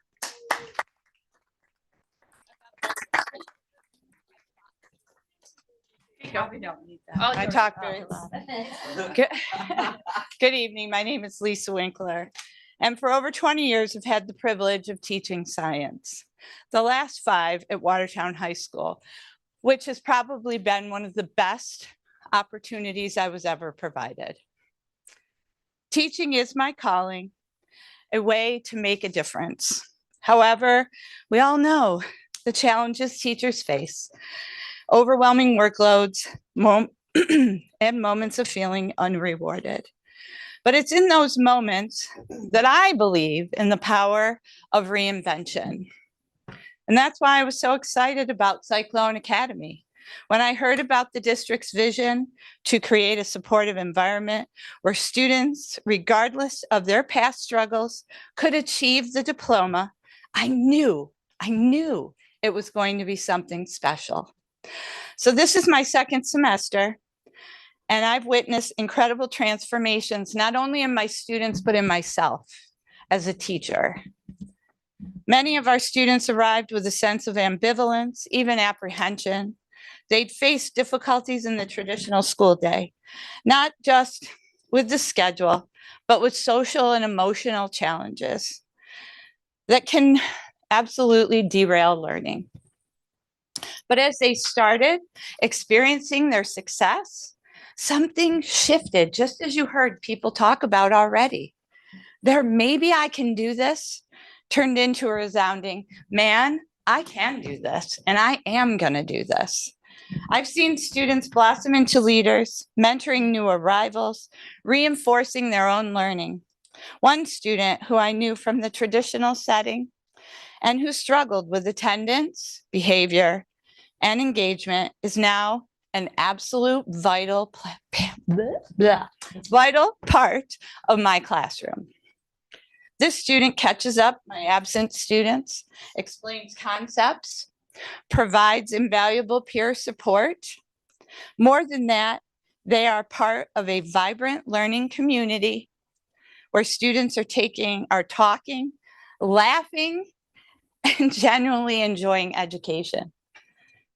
We're still refining Cyclone Academy, as again you've heard tonight, but we are seeing real results.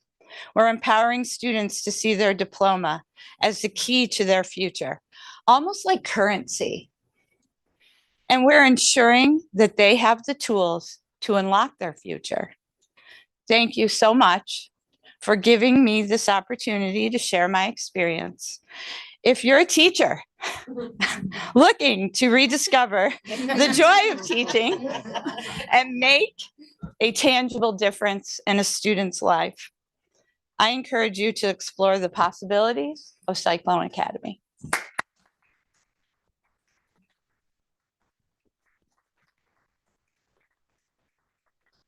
Accepted over there.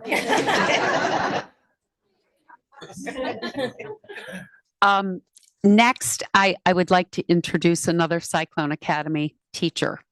I just want you to know this woman's middle name is Flexibility.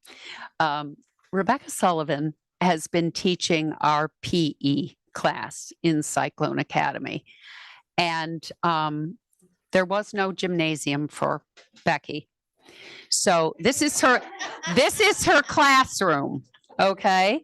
She pulls this wagon around the building to whatever site will accommodate a gym class. She has taught in the cafeteria. She has taught in the hallway.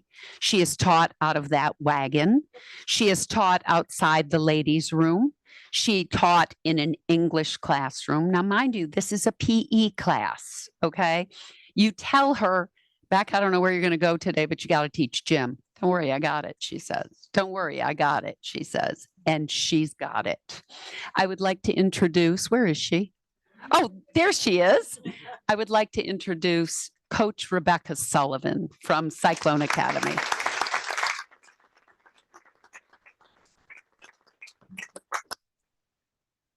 I think I'm nervous and I'm never nervous. For those that you don't know me, my name is Becky Sullivan. I've been AKA Sully. I've been teaching in the district for 27 years. 14 of those years were spent at the high school, and the last 13 have been at Ohio Elementary. I've seen it all. You know, I like the high school, but I work much harder at the elementary, and I enjoy the elementary, but I was looking to get back to the high school kids. How and why did I choose Cyclone Academy? Originally, when Matt Burdick said something to me, I said, no, it's not for me. I'm not doing it. I'm done. I'm just done. So after several conversations with Matt, a lot of questions and answers going back and forth, I said, you got me, I'll do it. With the condition I can pick my days. And so he did. He goes, you can pick your 2 days, Mondays and Wednesdays, because it was important to me to be with my family and watch my son run. So that's what I did. And I also took pride when I was here at the high school. One of my greatest accomplishments, I think, was making a connection with those students. The students who are the underdogs. They weren't the kid that that gets all the accolades. They were the underdog. Those were the kids that I gravitated towards. And I just liked being around them. So I thought that was a calling to come back to Cyclone Academy. Why does it work? We've been over it. It's the smaller class sizes. It's a shorter time frame, less pressure, fewer distractions for those kids. And I think all those combinations combined all together have produced a wonderful product in the Cyclone Academy. Finally, Cyclone Academy is not your average PE class, as Mrs. Atkinson was saying.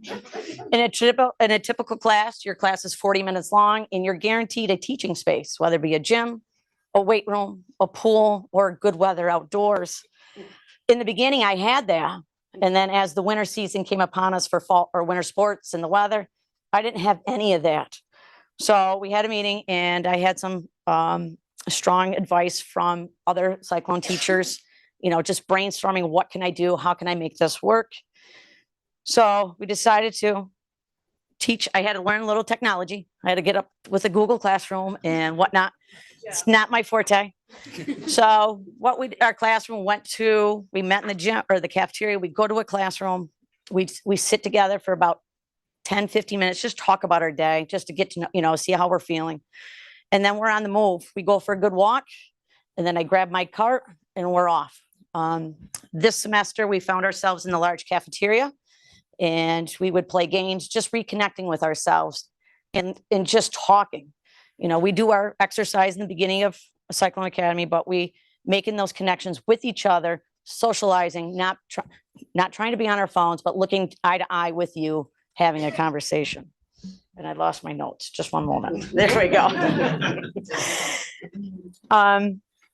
Let's see. So during this time, looking from now until back to September, I have felt many heartwarming rewards from this experience.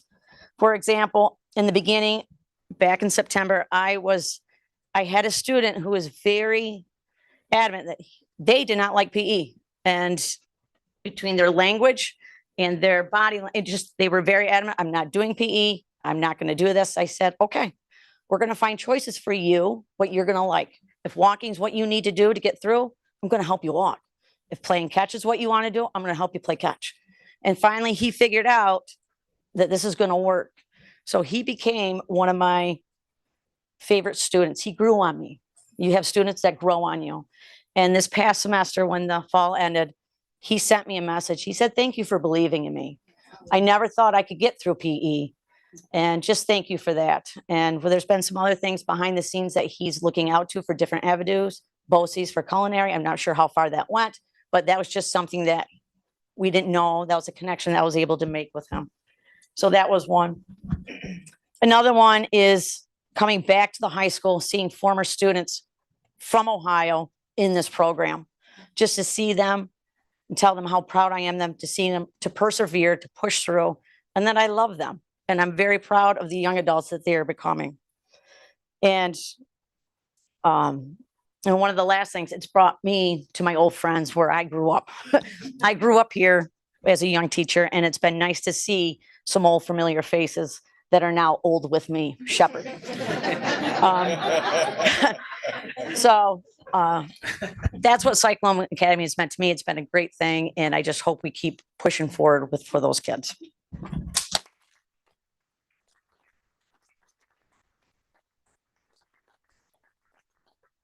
And last, I would like it very much if Miss Erin Coyer would come forward, please. As I said earlier, Erin is a Spanish teacher at Case Middle School by day, but manages our entire credit recovery and credit accrual program for the Cyclone Academy, yes, but also for the high school, for everybody.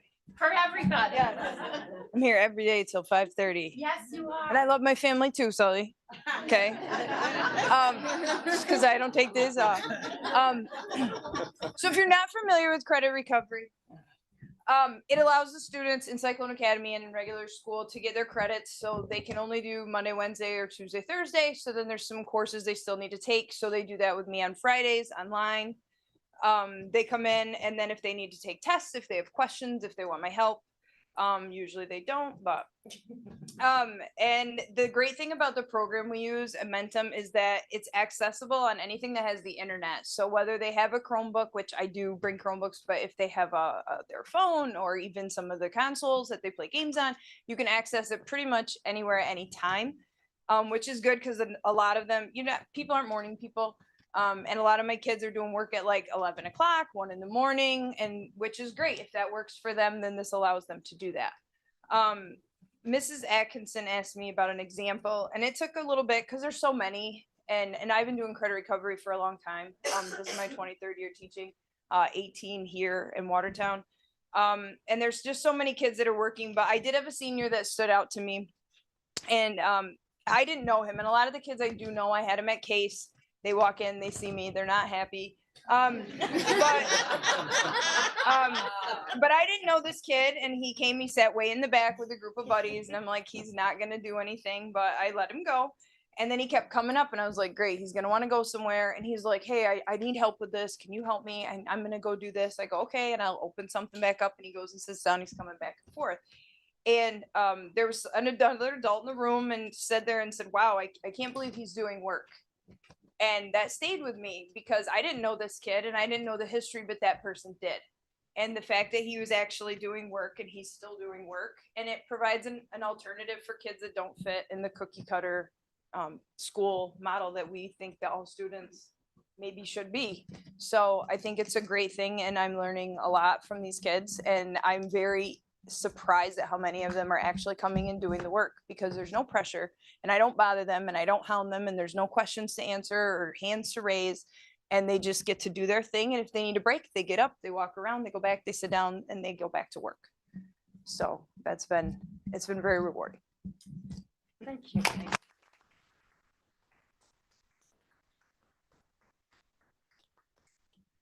I believe I saved the best for last, and then we'll move on with your board meeting. I have a young lady here with me this evening who I could not be prouder of. She has agreed to speak to all of you tonight. She is a Cyclone Academy student, and I thought it best for you to have the perspective of an enrolled student in Cyclone Academy so that she can tell you firsthand what this flagship year has been like for her. Please welcome Alexa Solis.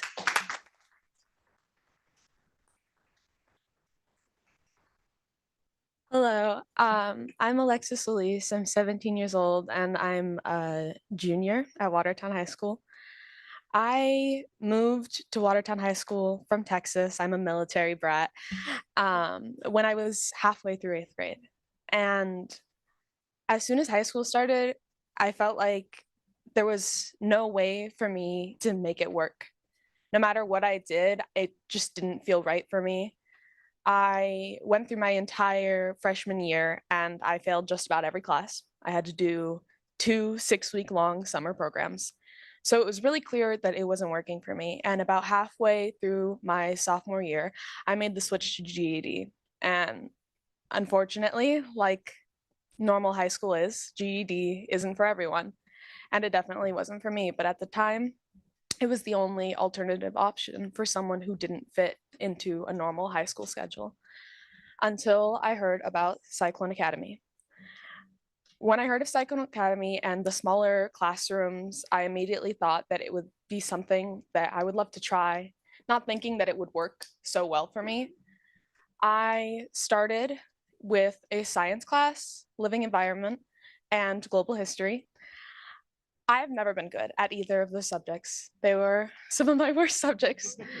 But the one-on-one time you get with the teachers during Cyclone Academy and the way they pay extra attention to the students, the smaller environment, everything is so much less stressful and everything is so much more centered towards the students' needs. I did amazing my first quarter in Cyclone Academy. I have never had my grades be so high. I was excited to go to school. I was excited to learn. I was excited to participate in class. And as someone who's suffered with severe social anxiety her entire life. That was really rare. I was usually the kid who would sit at the back of the class, not really ask any questions. And I was scared to ask for help, especially in big classrooms full of a bunch of students. But in Cyclone Academy, you not only see your teacher as an educator, but you also see them as a friend and someone who's there to make sure that you're successful. I passed both my regents for living environment and global history.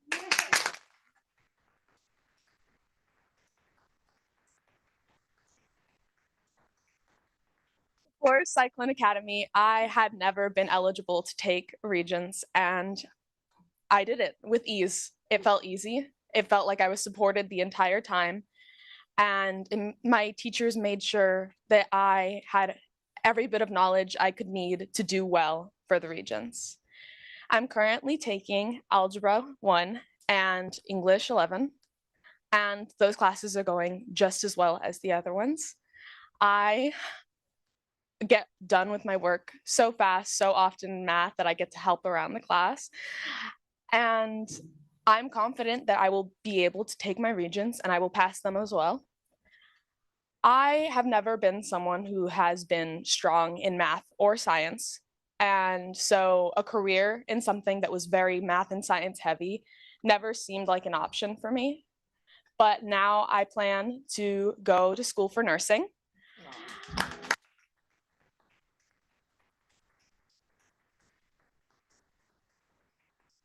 And once I'm a nurse, I would like to enlist in the Army. Cyclone Academy has created an opportunity for me to succeed in school that I thought I was never going to have. I thought that high school was never going to be easy for me, that it was never going to be right because there were no other options. And it is an amazing opportunity for students who struggle with the standard of education the way I do to have a fighting chance at making it through high school. And now I'm on the right path to be able to graduate on time and do what I want to do with my life because of the opportunity this has given me. So I'm grateful for all the teachers and everyone who made Cyclone Academy possible for students like me. I don't know where I would be without you guys.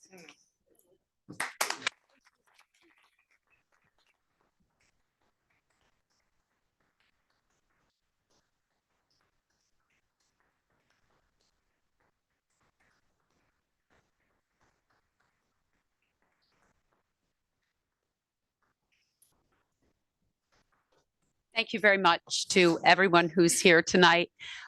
Mr. Harrington, I would never tell you what to do, but if you wanted to excuse the Watertown High School contingent before going on with your meeting, we would be eternally grateful. Thank you.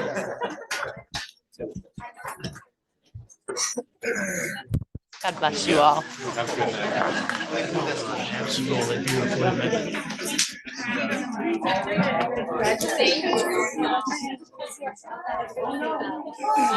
Great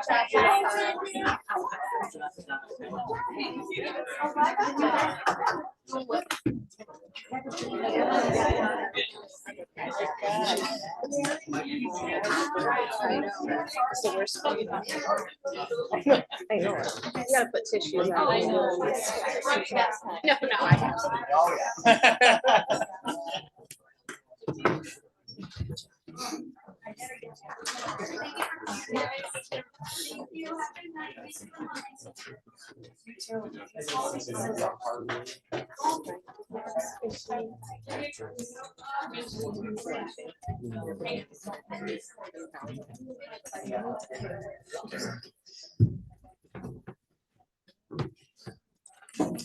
Hey, moving along, and Ben, it was clear that no one is here to hear you.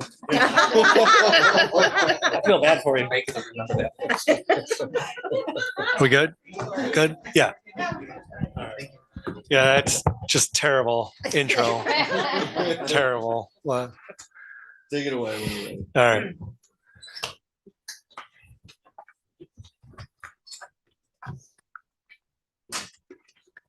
So part two of my presentation tonight is not as exciting as part one.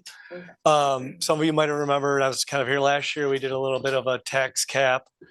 What is it? How do we approach it? Recommendation. So I'm here to kind of do the same thing. I'm not going to take a tremendous amount of time. I know you're probably disappointed in that, but I'll try to move fairly quickly. So again, what is a tax cap? Introduced in 2012 to help limit the ability to levy taxes without essentially having a supermajority. The tax cap, there's certain things that, you know, it was always out there. It's 2%, right? It's 2%, but it's not really 2%. There are certain things that can help you exceed that, certain exclusions, and you can override the tax cap with a 60% majority. All municipalities in New York State have that ability, but since school districts are the only ones that have a public vote, that would have to go before the public, where your local municipality could raise the taxes with the town board or council or whatever the governing body is. Important considerations, there's a growth factor, there's a few factors involved. There's a growth factor. Watertown's growth factor in 2025-26 is 0.6%. Pilots come into play. Again, 2% is not really a cap. There's a certain capital exclusion component, which I will highlight a little bit later on as well. The first part of the presentation with the capital project, we're keeping your capital exclusion consistent with the project. And that was kind of to stabilize that part of the tax cap, limit fluctuations. This was a chart I had shown last year, and I didn't want to belabor the point, but it's just basically an indicator of if you don't levy to your cap one year, let's say you don't levy it to you're $100,000 less, and you do the same thing the second year, it's not $100,000 each year. It compounds itself, because if you don't levy all the way to the tax and your cap in year one, then your starting point in year two is actually lower. So it's basically a compounding impact and can exponentially reduce the amount of revenues a district could have had if you had just levied to the cap. And I might sound like I'm a proponent of levying to the cap. And I guess in some respects I am, because you're not overtaxing if you're levying to the cap. It's a formula, right? If you go to the formula, you're doing what the state asks you to do. Some points to consider moving forward. Obviously, expenses are increasing every single year. Capital projects, which hopefully on the 25th, we'll have one that will help stabilize your capital exclusion. There's the electric bus conversion, although there's a lot of question marks on this, but that's a huge expense that could be coming down the pipeline, but it could be pushed out as well. Your district has received large foundation aid increases since 23-24. In 25-26, your foundation aid is about 1.759 million increase, which is about 3.18%. I would consider that a very nice bump, considering most of the neighboring schools and a lot of schools that I talked to were kind of capped at 2%. So that's good. Tax cap for 25-26. In working with Bree, we've determined that right now the levy increase for a simple majority would be 2.44%. Obviously, changes in this moving forward, pilots, capital exclusion, and buses, etc. It's kind of the things we've talked about already. I apologize for this page thing being in the middle, but this is your actual tax cap calculation that we have worked on to get to this point. I guess interesting to note or to point out, last year's levy, 17,502,000. Once you take into account growth factor, pilots, et cetera, your starting point before you do any of your exclusions is actually lower than it was last year. So that's something, an interesting part of the formula. You can actually start lower, which it did happen here. We looked at all of your capital exclusions, BOCES, capital projects. Once you put that into the formula, which is about $440,000, the tax cap for 25-26, as it stands right now, 17,929,000, or a 2.44% tax increase. And again, that's simple majority, no super majority. That's part of that education process, especially with the public. It's not 2%. It's over 2%, but we're still only at the cap.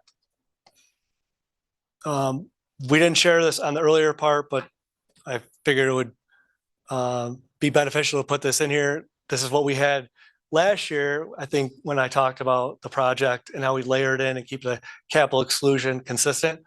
These were much smaller numbers. So we're actually, this would be the real capital project.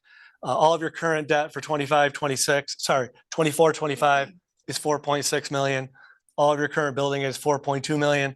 The difference is about $437,000, or that portion of the capital exclusion. We are going to layer in the new capital project, assuming a positive vote in March. Column 3 is all the debt. Column 5 is all the aid. The differential, once we layer everything in and the whole puzzle, still $437,000. Nice place to be. And I know Dr. Spiegel alluded to this earlier. There's other things down the road. We have a small drop coming in the 2032 year and a significant drop in 2035, setting the district up very, very nicely for those other improvements down the road. In conclusion, very similar to last year, is with a lot of districts, heavy state aid increases over the last few years, but those are probably only going to last for so long. So the recommendation would be to develop a strategy, hopefully by going to the cap or close to the cap, to maximize your local revenues. Obviously, there's other factors always involved with any sort of taxing entity. So I know there's only one part of the overall that you have to look at, but typically, and again, reiterate myself, we recommend going to the cap as it's an appropriate tax level, not overtaxing, not undertaxing. That's the Cliff Notes version. Any questions? I'm not going to play an instrument. I'm not going to sing. None of that's happening. Yeah, I have several questions. So I know your job is to make sure that we're financially viable, currently and moving forward. So, and I understand that. So when I phrase my questions, I don't want you to think like I'm, going after you, but my job as a board member is to protect the taxpayer. Yep. So right now, our fund balance, which should be at 4%, and there's always been this talk that, we're going to increase it. They're talking about increasing it to 10%. That's irrelevant at this point.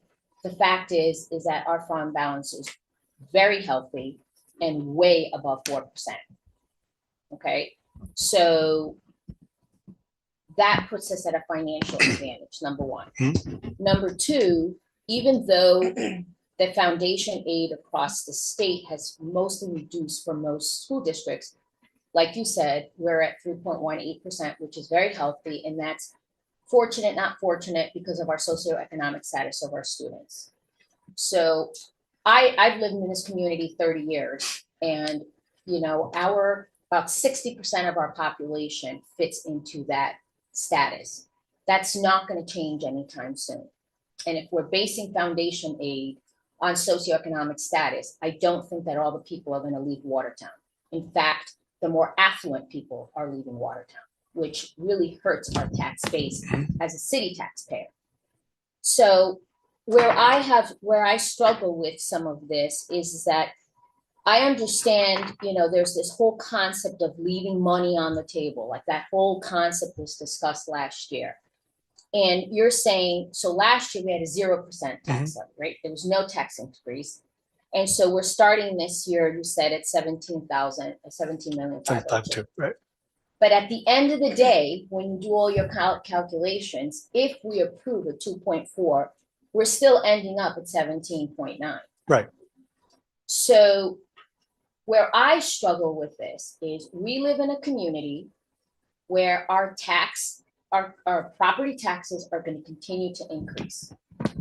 This is going to be a major problem in the coming years.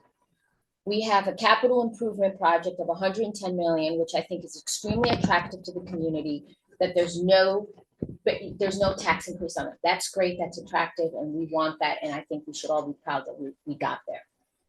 But moving forward, though, my question to you is how do we tell our community how do we pay our taxpayers?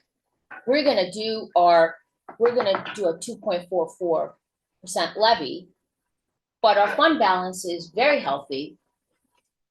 And we have to take into consideration that we live in a community where our taxes are predicted to be double digits next year. So now we're putting more financial burden on the community and on the taxpayers. So I want, guidance from you, like, how do we justify that? Well, again, I look at this through a very narrow lens. So I don't know about the double digit tax increases. I know about this tax increase. That's it. So I can't really, those are the other factors that are involved in this. And generally, to be quite frank, I'm not asked to give a perspective on the totality of everything. It's in a very limited framework. So keeping in mind that's where it's more of a board decision. And I can't give advice on this part of it as it reflects to other tax bases. I can only give advice on what I would do in this limited school district piece of the puzzle.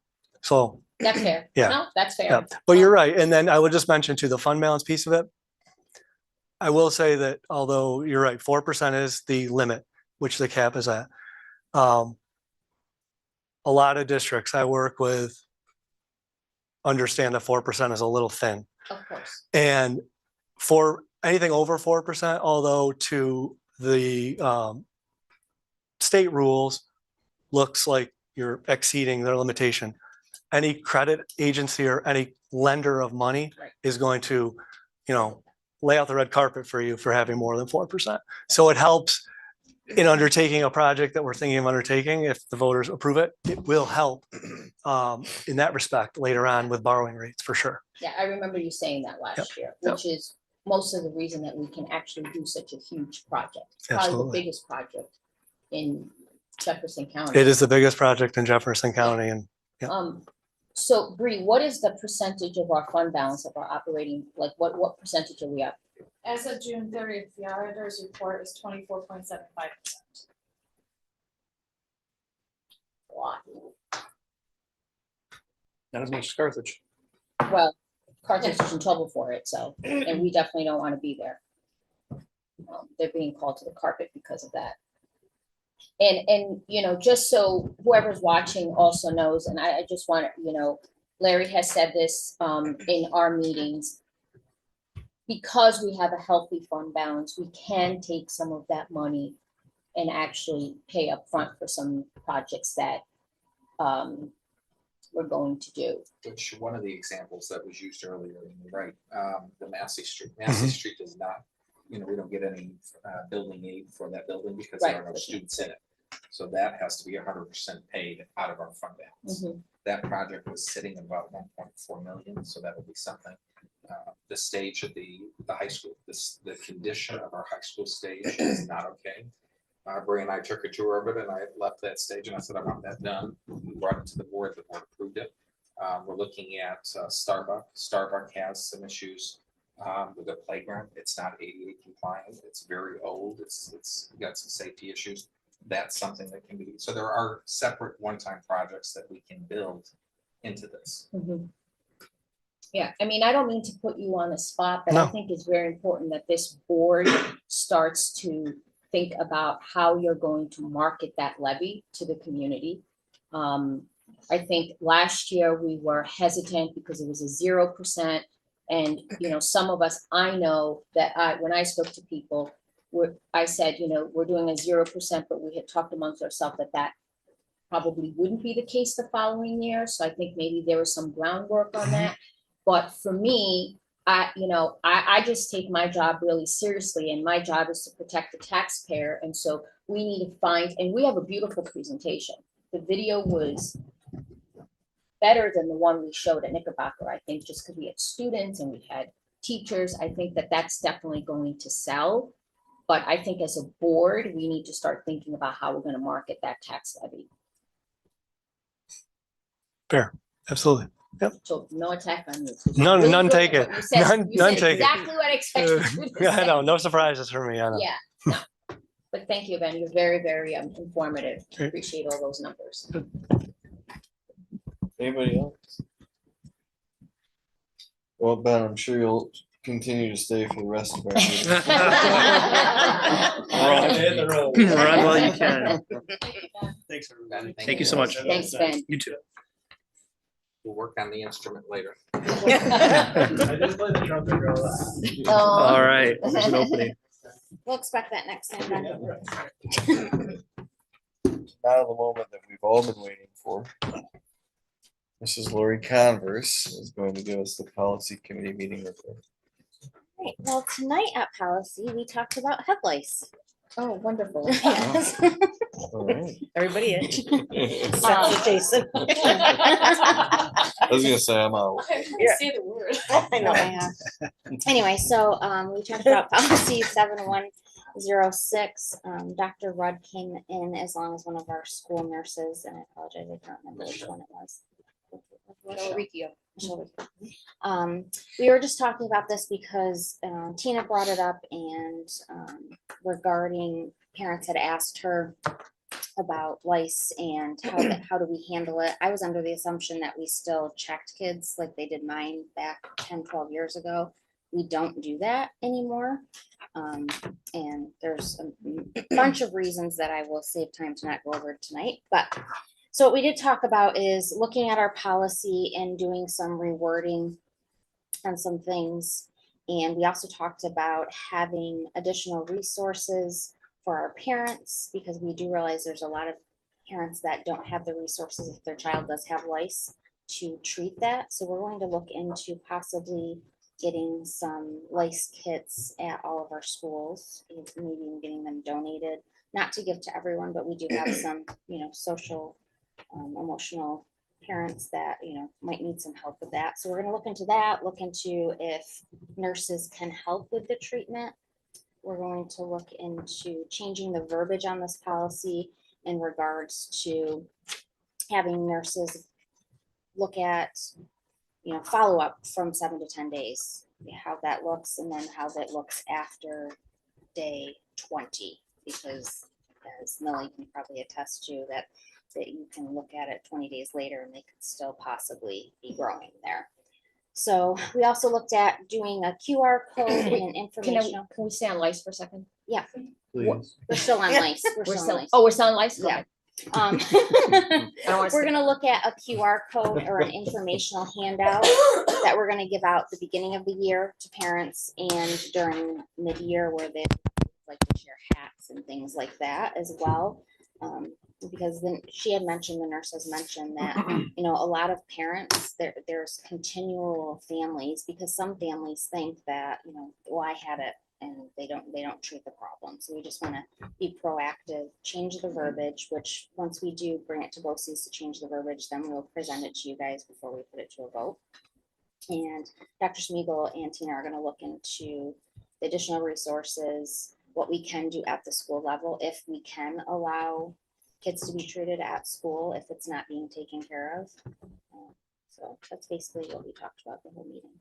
So what is the current policy state for lice? Like if a kid gets, diagnosed with lice or you see lice, what is the current policy state? Like what are we supposed to be doing? The current policy is now we don't send them home. We let the parent know. We give the parent the current resources, tell them what they're supposed to do, what they should do to treat the lice.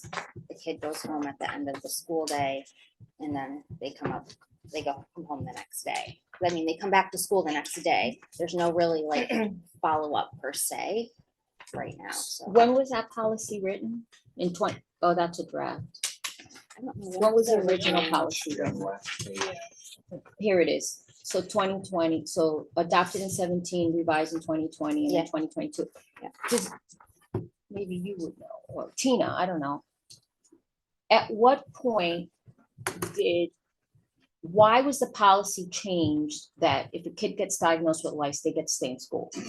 Like what happened that's a major shift? That came to us from Brett spoke about that tonight, being a CDC guideline, exactly. that not sending kids home.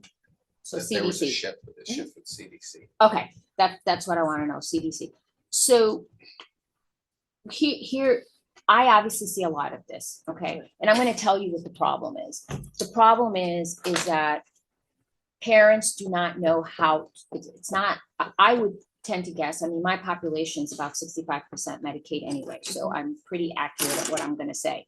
What's going on with families is that they really don't know how to treat it. There is over-the-counter stuff called Elamite, but unfortunately, the Elamite is not strong enough to treat the lice. So what they do is they apply the Elamite. They think it goes away, but it really doesn't go away. So there is a new medication, and I've used it with the kids that come to my office. Parents are usually doing 2 to 3 treatments before they actually take their kid into the doctor, because a lot of this is viewed as, oh, you could do it over the counter. And once we prescribe the medication, which is a pill, it's not a shampoo, it's a pill that gets absorbed into the system, it seems to eliminate the lice. And the reason why there's a problem with lice is because they lay eggs. And the cycle of the eggs, you can't calculate that. So if you don't catch everything at the right time, you're gonna have a recurrence. The other problem is that parents don't want, and when we were growing up, if you had lice, your hair got cut. Yeah. That doesn't happen anymore. Yeah, we talked about that today. Yeah, I can cut my parents daughter's do so bad. not want, I mean, I have seen kids with hair up to here, and I'll say to the parent, you are providing a fermentation ground for lice, like you need to cut their hair.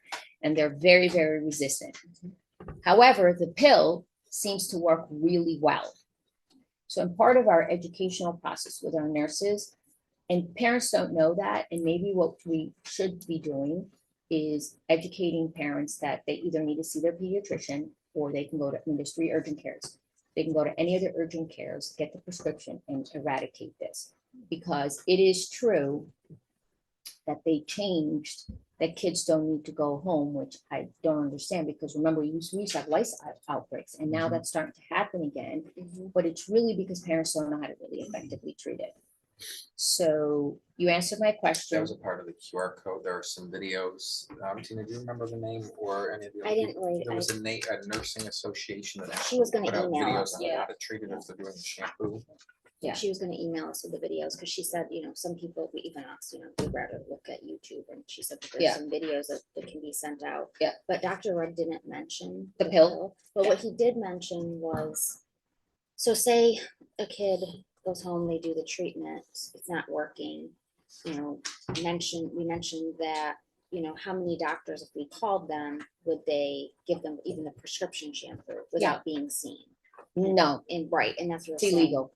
there's not many that would do something. No like one's gonna do that. I So- mean, if you have a PCP, if you have a pediatrician and you call your pediatrician and say, hey, Jack is sick, they know Jack's a patient, they may do it, but it is illegal to write a prescription without, especially now, we are so heavily monitored because everything's through e-prescription. So most of us are very hesitant to just send prescriptions without, documenting something in the medical record.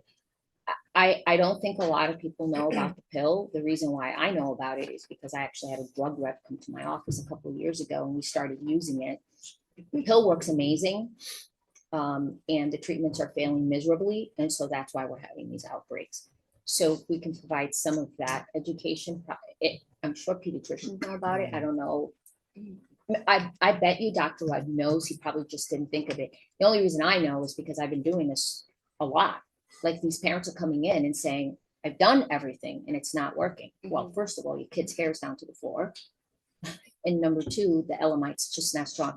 Because just like everything else, since COVID, these organisms have mutated and they become resistant to the medications that we've normally used. So there's just a profound amount of resistance now. And so we have to think of alternative treatments, because that is really what the COVID virus did to a lot. I mean, people were isolated for a year. There was no social interaction. And so these little creatures are very, very smart, and they mutate.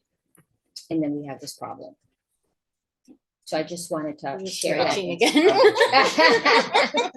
How do you think I feel when they come in with 3 of them?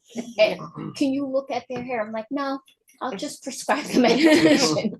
Learned more about the life cycle of lice tonight than I ever thought I would ever want to know. But the education piece was a big part of that discussion and trying to make sure that we're educating our, all of our staff and especially the parents to make sure our kids are getting treated right. Yeah. And I just didn't realize, like I said, I thought that they just still check them all the time, but not realizing until you hear it from a nurse, all the other things that they're dealing with during the day, that is much more than it was 10 years ago, that they don't have time to be. Yeah, it's sad, but it's true. Okay, that was it. Just life today at policy. The discussion always takes, this is the weirdest turn that we've ever. All right, let's move on, please. Dr. Larry Schmiegel, Superintendent of Schools report. Leslie, you're right there. Just a huge congratulations to your team. They Yes. did a wonderful job. Movement ensemble was amazing. The art displays around us are amazing to see how artistically talented our students are. That's great. And then our student athletes that were recognized tonight. I was especially warmed with your focus on Cyclone Academy. Last year, we had a dream, we had a vision. Reached out to Kevin Todd. I'm looking at him before he speaks at the podium. I'm not doing it again tonight. But it was just a dream, and the Board of Education supported that initiative. My executive team supported it, but more importantly, the people at this building and the other teachers that you've garnered their support around. And it's something that, we told the teachers, Kevin, you were a part of that when we came over and met with the high school staff. We said, you're going to have to believe us. This is out of the box. It's something different. It's something new. We're going to get the plane up. It may have one engine. We're going to work on trying to get the other engine up and running, but trust the process. And I cannot be any more proud of I am as far as the work that you've done under your team. Matt Burdick's not here tonight, the effort that he has put into it and everyone else. And I will share a testimony. When we were envisioning this program, I did not think about the program personally. As an educator, I thought about getting more kids across the finish line. We presented, when we looked at our graduation rate, we invited everyone throughout the community to actually participate in that orientation. And things were going well. My older son was at Watertown High School. And all of a sudden, life took him, in a different direction. And it took him off path. And Cyclone Academy saved him.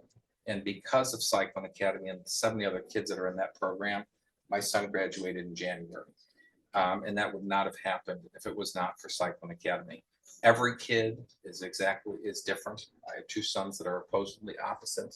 And the fact that we have a program now that can focus on 27% of the other kids that the traditional model is not working for is a testament to your leadership and everyone else's commitment to see it succeed. So, thank you.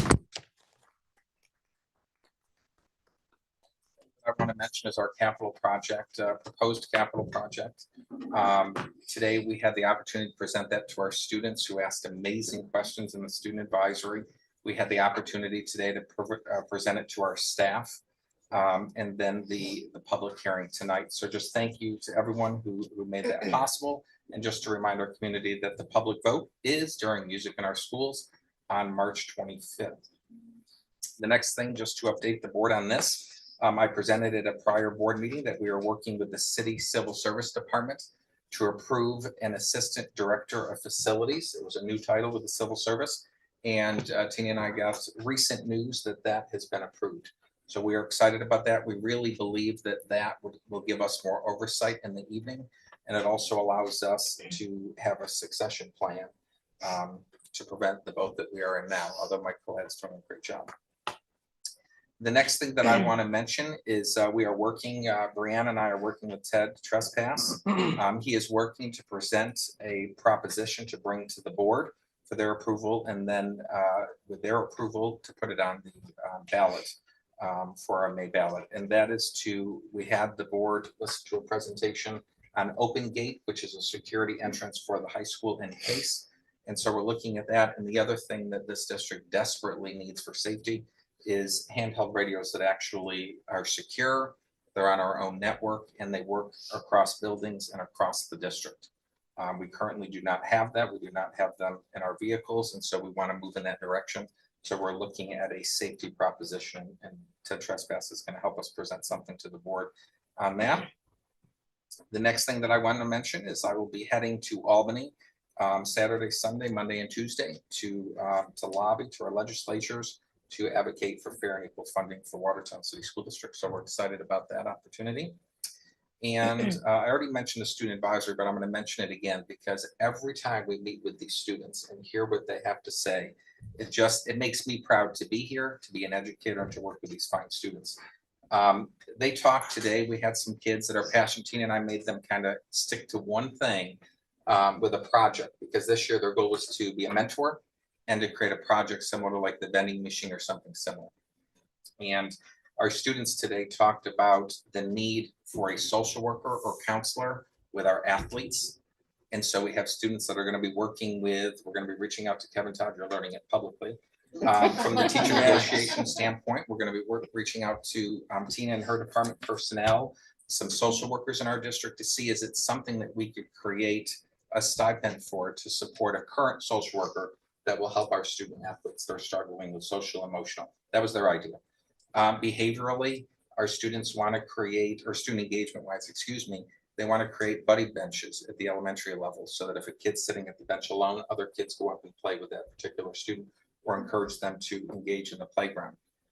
We have students that want to work with food service to improve food service in our district. And I will say to them, we put them on the spot today and we told them that we're going to be having interviews for potential director of food service. So 2 of them are going to be participating in the interviews for food service director.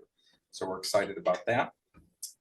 We did receive good news today from the city of Watertown. They did provide us our rates. So just to educate the board on this, the contract going into the 25-26 school year, we'll see an increase of 3.58%, which is a daily rate of $662.92. That went up from $640 a day. The next thing I just want to mention to the board is that we are going to be moving forward soon. So you'll see some executive sessions planned. We're going to be opening up negotiations with our administrators union. Their contract expires this year, and also our teaching assistant association. Both of those contracts expire this year. So you'll hear more information about that. The next thing I'll mention, Lynn and I have been briefed from the state education department. The accountability status for Knickerbocker, they have been identified. This is based on the 23-24 data, and they are a targeted school. So there'll be different resources put in place and a plan put together to address it. And the subgroup that was identified was the multiracial subgroup. And just so that to educate the public prior to next year, there needed to be 30 assessments. So not 30 students. So if they take ELA, math, and science, there could be 10 kids that create a subgroup. And then if a subgroup is not performing at a proficiency, then they're identified. And so theirs was for their multiracial subgroup. What I will say going into next year is the state is changing that. So instead of 30 test scores, it will be 20. So that's something that we also learned just before break. Can I ask a question about that? Yes. When you're talking about Knickerbocker and accountability, is that synonymous with receivership? No, we are not on a receivership status, but that is a level. We are not at receivership. So what exactly does accountability mean for Knickerbocker? So we're a targeted school in Knickerbocker, which means that the state expects us within 2 years to get our test scores up for that particular subgroup. They are going to give us money, resources, and then there's a list of expectations that the district and the school have to do. So were we targeted because of our state scores? Correct. For that particular subgroup. Yep. But I will, to be honest and transparent with our community, when you look at last year's test scores and you look at other schools in our district, students with special needs as a subgroup. So when we sat through the budget process with the building principals going through their preliminary asks, there was that focus. If you look at the special education service delivery models that we're adding and evolving, all of those are working towards addressing that same goal. So you'll hear more of that because we're trying to be proactive on those ones that are kind of on watch, if you will.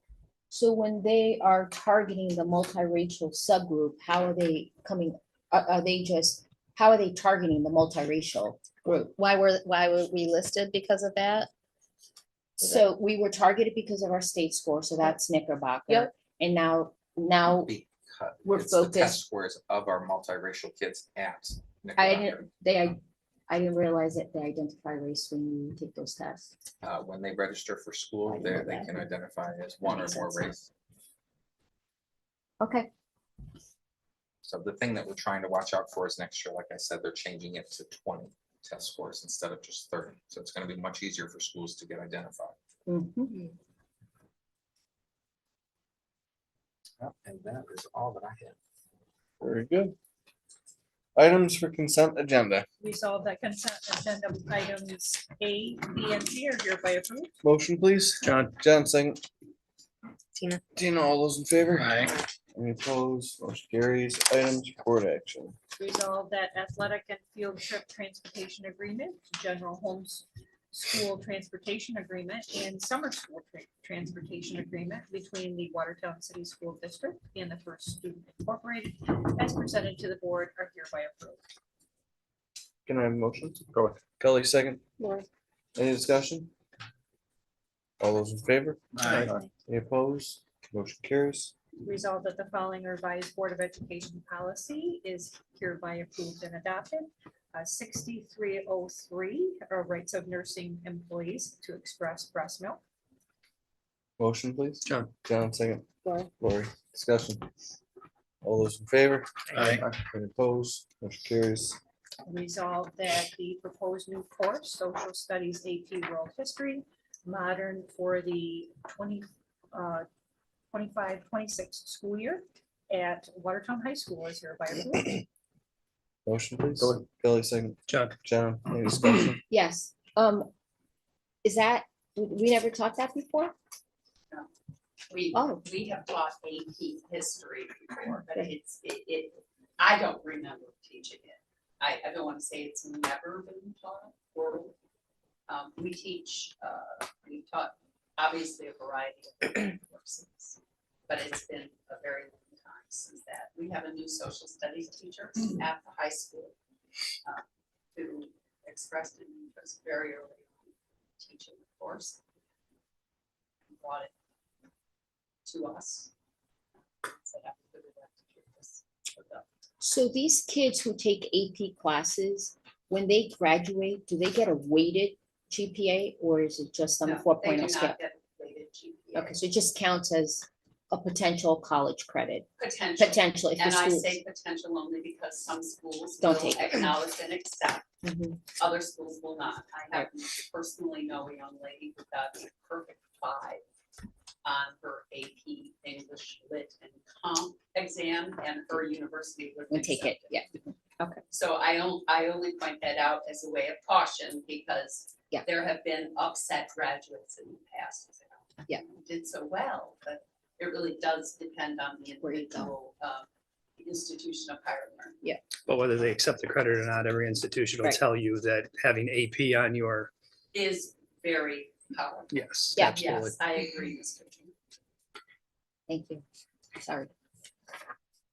All those in favor? Aye. Any opposed? Motion carries. Be it resolved that upon the recommendation of the superintendent of schools, Dr. Larry Schmidl, the Board of Education hereby approves the following resignations, appointments, term non-probationary instructional, appointments probationary instructional, appointments Cyclone Academy, appointment probationary non-instructional, appointment term non-probationary non-instructional, appointments permanent, tutor after school, appointments to non-instructional. Only Tina, any discussion? All those in favor? Aye. Any opposed? Motion carries. Resolved that upon the recommendation of Dr. Larry Schmidl, Superintendent of Schools, the probationary appointment of a non-instructional employee is hereby discontinued effective February 7, 2025. Motion, please. Tina, Lori. I think we had 3 there. John, Tina, and Lori all expressed an interest.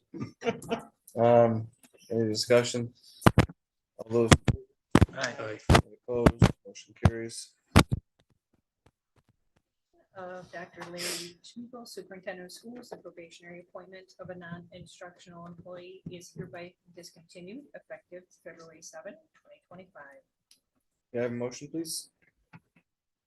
T. Lori and Tina, any discussion? I just have a quick question for Tina. What is the average, is it a standard probationary period for any employee? Civil service, depends on the title in civil service, but 8 to 52 weeks. Okay. Oh, wow, you can go up to a year? 8 to Wow, okay. All those in favor? Aye. Opposed, motion carries.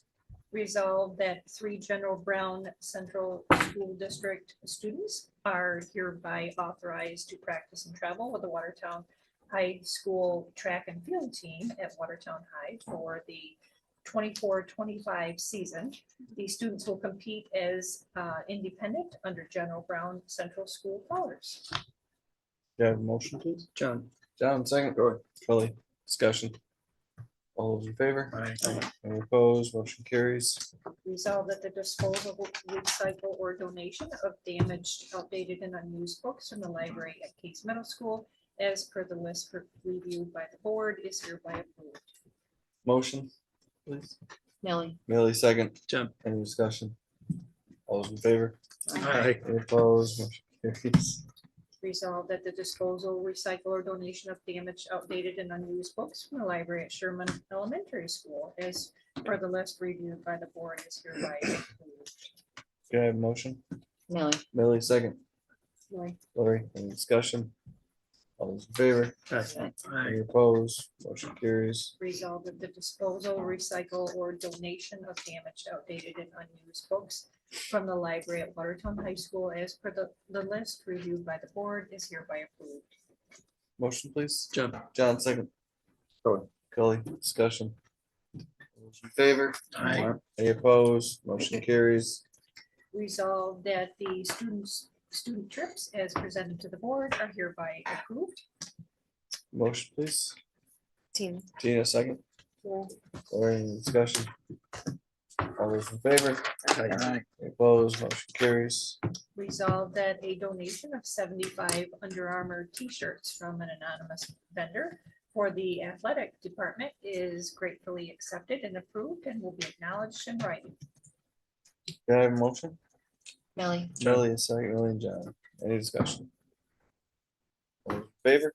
Aye. Any opposed, motion carries. Resolve that a donation from Stewart Shops for 75 gallons of ice cream, toppings, and supplies to the Watertown High School PBIS Ice Cream Social. This donation is gratefully accepted and approved and will be acknowledged in writing. Motion, please. Go ahead. Kelly, second. Lori. Lori, discussion. Very nice. All Very those in favor? Aye. Any opposed, motion carries. That might last my son a month. He asked me after I gave him the first one, if he came back after the last lunch period, if I'd give him another one. It figures. I said, come see me. Anyone here wishing to address the board on non-agenda related public comment tonight?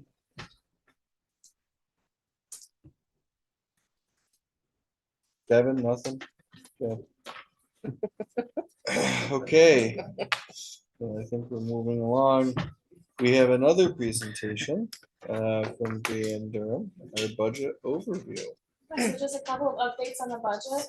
We've completed all of our budget meetings with the various departments and buildings. The only one left really is buildings and grounds, which we'll work with Mike Collette on. We also met with the RIC today to review services for next year. And on Thursday, we are going to meet as a group to look at prioritizing the requests from each building and department and building the total budget. And as we finalize those numbers, we'll have a second round of budget meetings with each of those buildings. And departments, yes. This is one I was looking forward to updating you guys on. If you remember the last board meeting, I had mentioned that the foundation aid formula changed. That the governor had moved away from the FERPA rates, the free and reduced lunch, over to economically disadvantaged student count. At our ASBO meetings and with the Questar workshops, I got some information on where those numbers come from. It's made up of 5 different areas. Direct certification data, which is if you qualify automatically for free lunch because you're on SNAP or Medicaid. The second one is the community eligibility provision data, which is once you hit a certain threshold for your direct certs, you automatically qualify for CEP. which this district is. Number 3 is the poverty estimates from the US Census Bureau. So just as a comment for that one, that's what provides our students to get free breakfast and free lunch. Yes, yeah. Number 4 is your number of homeless and migrant students, and I know Dr. Schmiegel, that was a big concern of yours, so that does play into this. And the 5th one is income-based metrics, such as income tax data matching and unemployment rates. I found that pretty interesting. So when you take all those factors into account, it actually increases our district's foundation aid from $11,554 to $11,721, so about an increase of $167 per student. And from my understanding, virtually every single district in the state benefited from this change in the formula. I think there was probably just a few of them that didn't, and it really wasn't a significant amount. So I accomplished something for you. And, you know, just to wrap up with what Ben Mazzona had mentioned tonight about our tax cap that's calculated at 2.44%. In dollars, that's about $426,000. That does have to be submitted to New York State by March 1st, which I will do at this point, but I know that your standard in the past has been, we'll discuss this at the next FNF committee and have the board approve it at the next meeting too. Even after it has been submitted by New York State, I can go right back in and change it, which is pretty standard across the state. That's what I have at this point. Very good, thanks. So, Thanks, do you have Bree. any questions I do. for? Yeah, I do. Oh, go ahead. I just Ben. have a quick question. We talk a lot about the tax, the unfunded, when we have money that we've got left over in the fund balance. Do you anticipate us applying any of that to offset the levy at all this year, or? this early Yes, stage? I know it was for the current year. Yes, that it was built in to do so. Okay. Really? So I just want to say that I'm really disappointed because I have now said multiple times that I would like to see some numbers. Especially you're submitting a tax levy at 2.44 and we have no numbers in front of us other than what was presented tonight. And I apologize if I'm the only one that feels this way, but I'm gonna say what I feel. And I feel that when you're giving us a budget overview and you're saying, I'm going to the buildings and I'm meeting, that doesn't mean anything to me personally. I don't know what those numbers look like. We went, you know, we had a $97 million budget last year. We're talking about a 2.44% increase on the tax levy, which is probably going to bring our budget to higher than $97 million. And personally, I don't feel comfortable not knowing what those numbers constitute. So I don't really know what it's going to take for me to express multiple times that I really think that one of our jobs as a board member is fiscal oversight. And as fiscal oversight, I can't fiscally oversight anything if I have no numbers in front of me. And as you're working through this process, we should be included in this process. And you weren't here last year, but it was a major faux pas last year trying to come to terms that we were not going to do a tax levy and go to 0%. And all of a sudden, all these numbers came up and we didn't really know what to do because it was a really hard decision to do that. So I'm not sure like what's it going to take for, if nobody else on this board cares about looking at numbers, that's fine. But I'm entitled to look at those numbers. I don't know what we need to do. So we're looking right now and it has been posted on board docs and it is there now. And it's on the PowerPoint that was presented. What was on PowerPoint that was presented? What PowerPoint that Ben went over that showed our numbers, it is on there. Yeah, that I know, and I acknowledge that. That one page that he said was hard to read. So maybe I misspoke, but that's not what I've been asking for at several meetings. And I know you may not know this, but I'll say it again. I was trying to parallel what our city council does, and they have a binder with departments and requests. And so because they have to vote on a budget, they are looking at real numbers. So there is a budget that's presented and I sent an email out after the last board meeting. There is a budget binder for this year that everyone received. The only one that wouldn't have received it was Tina. That was given to every board member last year for this year's budget. This year's is not put together yet. We're not even there yet to put the numbers together. So Are you advising me to use the binder from last year as my point of reference as we move on through the I budget would say process? yes, because there's typically carryovers, like we met with more today, a lot of those things are services that we have this year that are carried over. When you look at the salary line, they're gonna carry over unless we're looking at adding new positions. So I don't remember getting that budget binder. Yeah, it was the same one we gave every, Sally. gave Was it a every- binder? It was a It was in an email attachment. So I it was did an that, email. this year I did it as a detachment, but last year Sally handed everybody one, and we legally have to publish them on our website, so it is there. And we also have to put one in, a physical copy in each building. Well, I mean, I've mentioned this several times, and this is the first time that now it's evolved into, you already had one last year and you should refer to it. And I will do that because for me, it's important for me to look at those numbers because we were at 97 million. And I'm pretty sure that our budget's gonna be higher than that this year. And I'd like to know where that difference was. And we also had money left over last year. And with our fund balance being where it is, I think it's important that as a board, we take a look closely at those numbers. Absolutely. Yeah, that's why I sent out the email with the attachment there, just so I'll- that people could look at this year's. Okay, I'll When look you for look it. at a lot of our contracts, you're gonna see, and you look at the consumer price index, every year that definitely goes up at least 2.9%, if not higher. So all of our current costs are gonna be higher for next year automatically because of that. Our health insurance costs, which we mentioned at the last board meeting, those are going up 6%. Into next year, so that is an expense that we can take last year's numbers or this year's numbers and project 6% up. So when do you anticipate that you're gonna have, we vote on the budget in May, right? Okay, so when do you anticipate that you're gonna have final numbers for every category? We do have presentations scheduled in March, the 24th and 31st, I believe. We should have some final numbers coming up within the next couple of weeks as we meet as an executive team to put everything together and prioritize the requests. Okay, so we'll get updates on those numbers? Yes. Okay, thank you. Is it true, like, because I know that the year before Melanie was on the board, we changed it like right the week before it got presented, so we can change that date as Yes, and we that actually- amount, we just right up to the approved- last minute. We just approved last year's yesterday.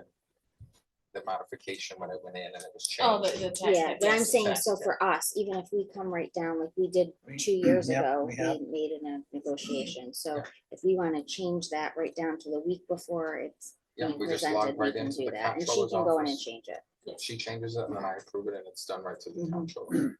Bree, when would you see the finance committee seeing some preliminary projections on some of these? We do have that timeline. I don't know if you have it on. your- Just No, I rough, don't have roughly, that on me. a month from now? Yeah, you definitely have something within the next couple weeks, Randy. I know we have our next FNF meeting next week, Right. but yeah. And that's when things start to take shape as far Yes. as the questions and you have a little more certainty about some of these Yeah, numbers and and then of state course, aid. April 1st is when the governor will come out Yep. with her final numbers. Right. Where are you anticipating that we're gonna have like a big dollars change? Yeah, well, yeah. Increase, yeah. Yeah, the benefits are definitely. And that's because last year they went, if you remember, they went in very low. And so now this year they have to almost double it to make up for what they didn't raise it last year. And the health insurance alone was almost $1 million, 6%. So just over 900 something thousand. But like across the, I mean, we've established some new programs. Special education, which we're trying to do. Lynn and I have been working with the education piece, Tina's office, Bree's office. We've all been meeting together to make sure that we have special education programs. We looked at our strategic plan. In prior years, I think I said this at a couple of board meetings ago, but it's worth mentioning again. In prior years, we sat down and did requisitions with principals or department heads. And it really was not helpful to see what is the district's priorities, what are the building's priorities, how they're going to tie them to the strategic plan. So this year was 100% facelift on those presentations. And so now we have, each building gave us like a wish list. And now we have to look at, okay, we know this building's on watch for special education. Are they asking for something that's going to actually improve that? Or Tina's department's helped me looking at this. Does this grade level have 9? This grade level have 20 something students? Are we utilizing our current resources appropriately, or do we need to go to the board and ask for additional allocations? So that's going to take us, we did the first round, now we need to do the second round. And then we promised the principals, which has also not happened in the past, we promised a second round of meetings with them to say, okay, this is what you asked for. This is what we can ask the board for to allocate. Yeah, and the total numbers for each of the buildings and departments in our Google Drive is complete with their total increase for their asks. And that took you time because you had to reach out to payroll to make sure, okay, Yes. these are the salaries, these are the benefits, to see Correct. what the total cost for this. Yeah, and the Excel spreadsheets I did for each different department, I've got a number written down too for, it looks like some big jumps because of all the different asks that that they have requested. But when you back those out, it's not a horrible number. It's just a matter of prioritizing what, anything that we're adding or taking away. And some examples that we talked to the principals about is like, we have cafeteria workers that don't work full day. And some of them are like, we really could use, particularly the buildings that don't have the secure entrances, Ohio, Starbucks, Wiley, the district office side. They asked for like an additional body, for that security piece. And we said, well, what about hiring a food service worker in the morning that can be there to greet? Patty Davis came up at Ohio because she was in that building forever. She knew every parent, grandparent, and uncle. And so now with a brand new secretary, you don't have that piece. So now they need additional safety and security measures in place to account for that. So we're trying to balance all of those asks. So we did our process this year. We're trying to bring it sooner, which is what you guys are asking for. But we're also trying to be thoughtful and make sure that we're not asking for things that we don't need. And we're utilizing our current resources appropriately. Yeah, I don't Because at wanna- the end of the day, we have to be able to sustain it Right. after the fact. I don't want to come to you with, saying like, for example, North Elementary with all their asks was $1 million increase. I don't want to come to you with that because it's a not pretty outrageous number. I want to give you something that's a little bit more realistic. Yeah, I agree. And right now it looks a little outrageous. Anything else? No, thank you very much. Okay. Two upcoming dates to share, both on Tuesday, March 4th, the FAF committee meeting, 5 PM at the district office, followed by our regularly scheduled Board of Education meeting at 6. Millie starts off. So I have a couple of questions. I think this is more for Lynn. So, we got the email from the DIB and canceled it because there's gonna be new directives. So, our current president put out an executive order on January 27th and gave us 90 days to implement that, which is a complete about face of what I believe, and you can disagree because you run the committee, but what I believe is some of the direction of the DEI committee. So what are we planning on? Do we have any plan in place to implement those executive orders within 90 days within our curriculum? Because it's mostly curriculum. I'll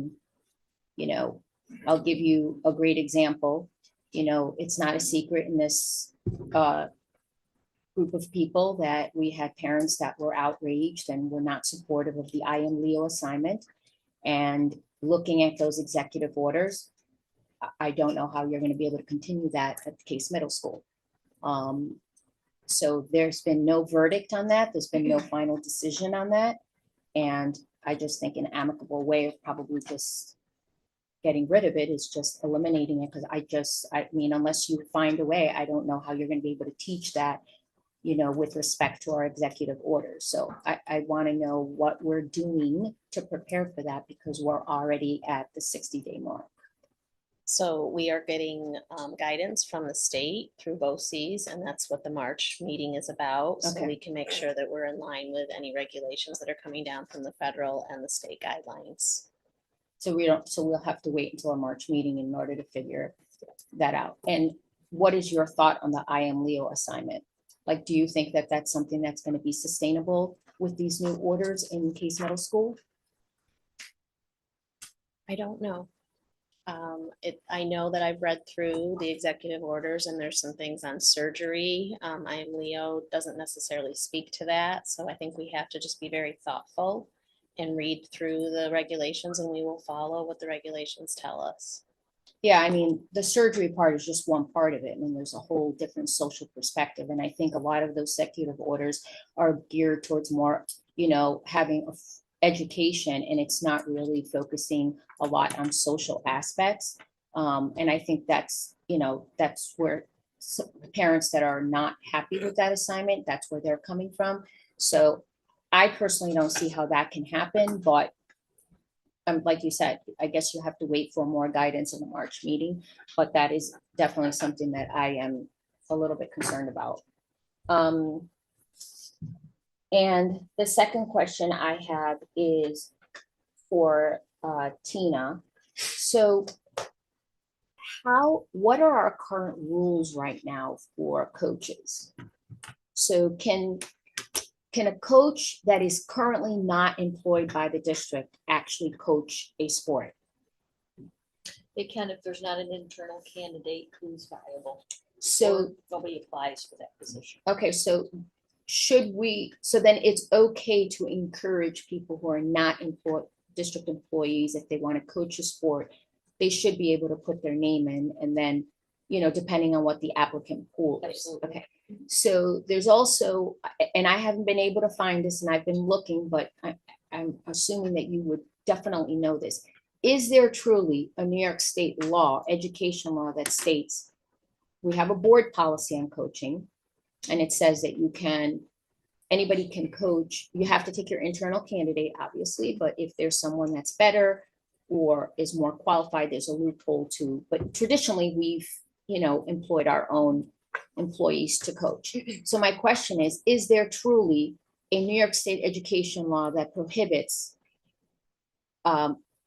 someone who wants to coach, and do they have to be a district employee in order to coach within the district? There's a commissioner's regulation that I can certainly have Michelle email the board. Okay. I'll get that information to the entire board. And the reason There's I'm verbiage. the reason I'm asking is because I know that there's that commissioner reg, and if you can email it to me, that's great, because I can't find it and I've been looking for it.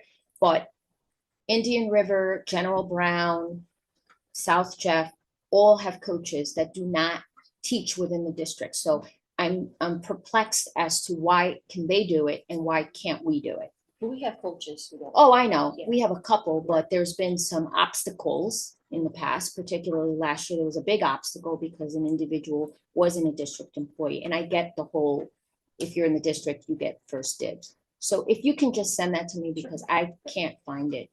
Thank you. That's it. I'm done. John? Thank you so much. What a wonderful presentation. I just think about the number of teachers that you highlighted in your building that I've had professional and personal relationships with, and some of us have kind of grown up together as educators, and just warm memories and wonderful people, and very, very dedicated to what they do. And that was very obvious tonight. So you guys did an awesome job. So thank you so much for hosting, and thank you so much for highlighting all the great programs that are going on here. And then just good luck to all of our teams and our individuals that are heading off into sectionals. To be able to make the wrestling state tournament as an 8th grader is absolutely incredible. Absolutely. That just doesn't happen to a whole lot of kids. And what an outstanding young man as all of our athletes and all of our students here tonight were.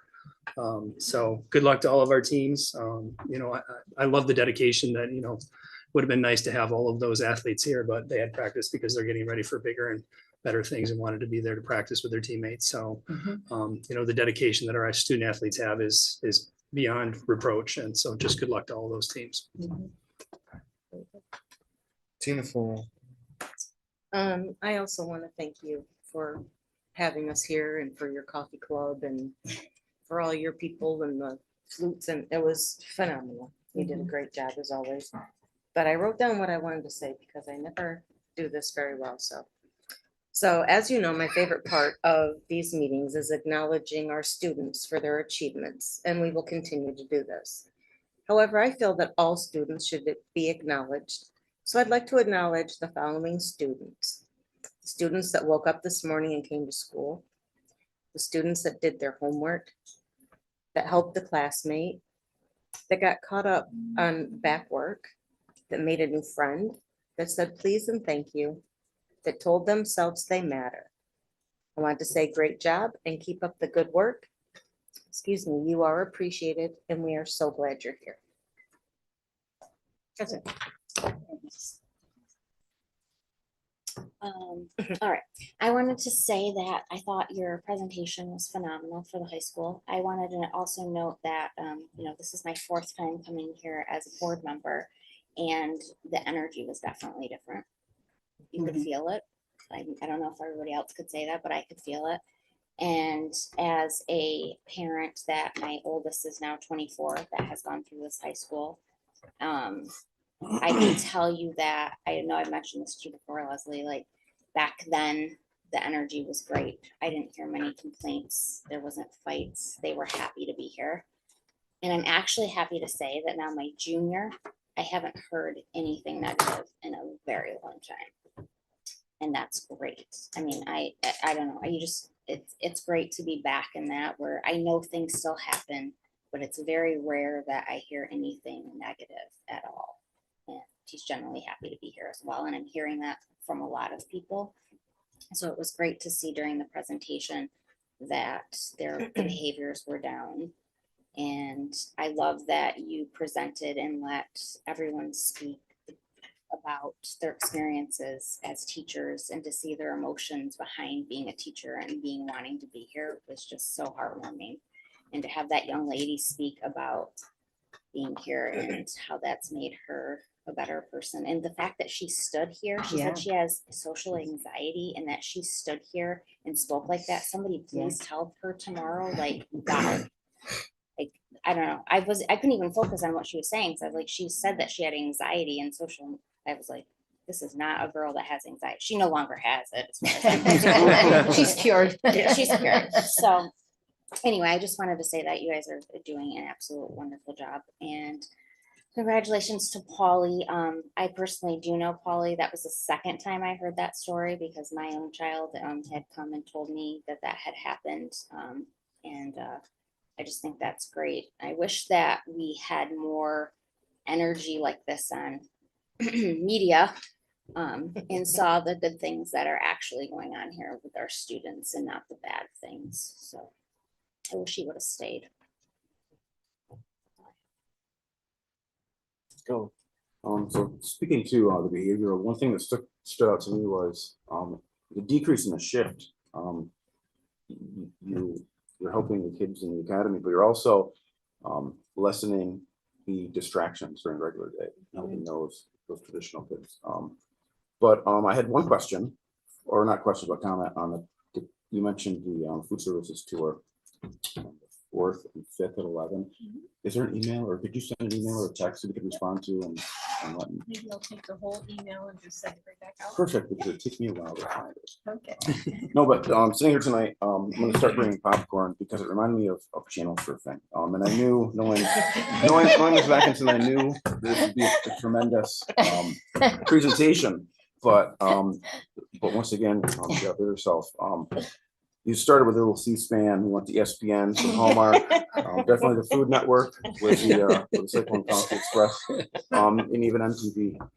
So it was, it was truly entertaining as well as educational, and the artwork everywhere.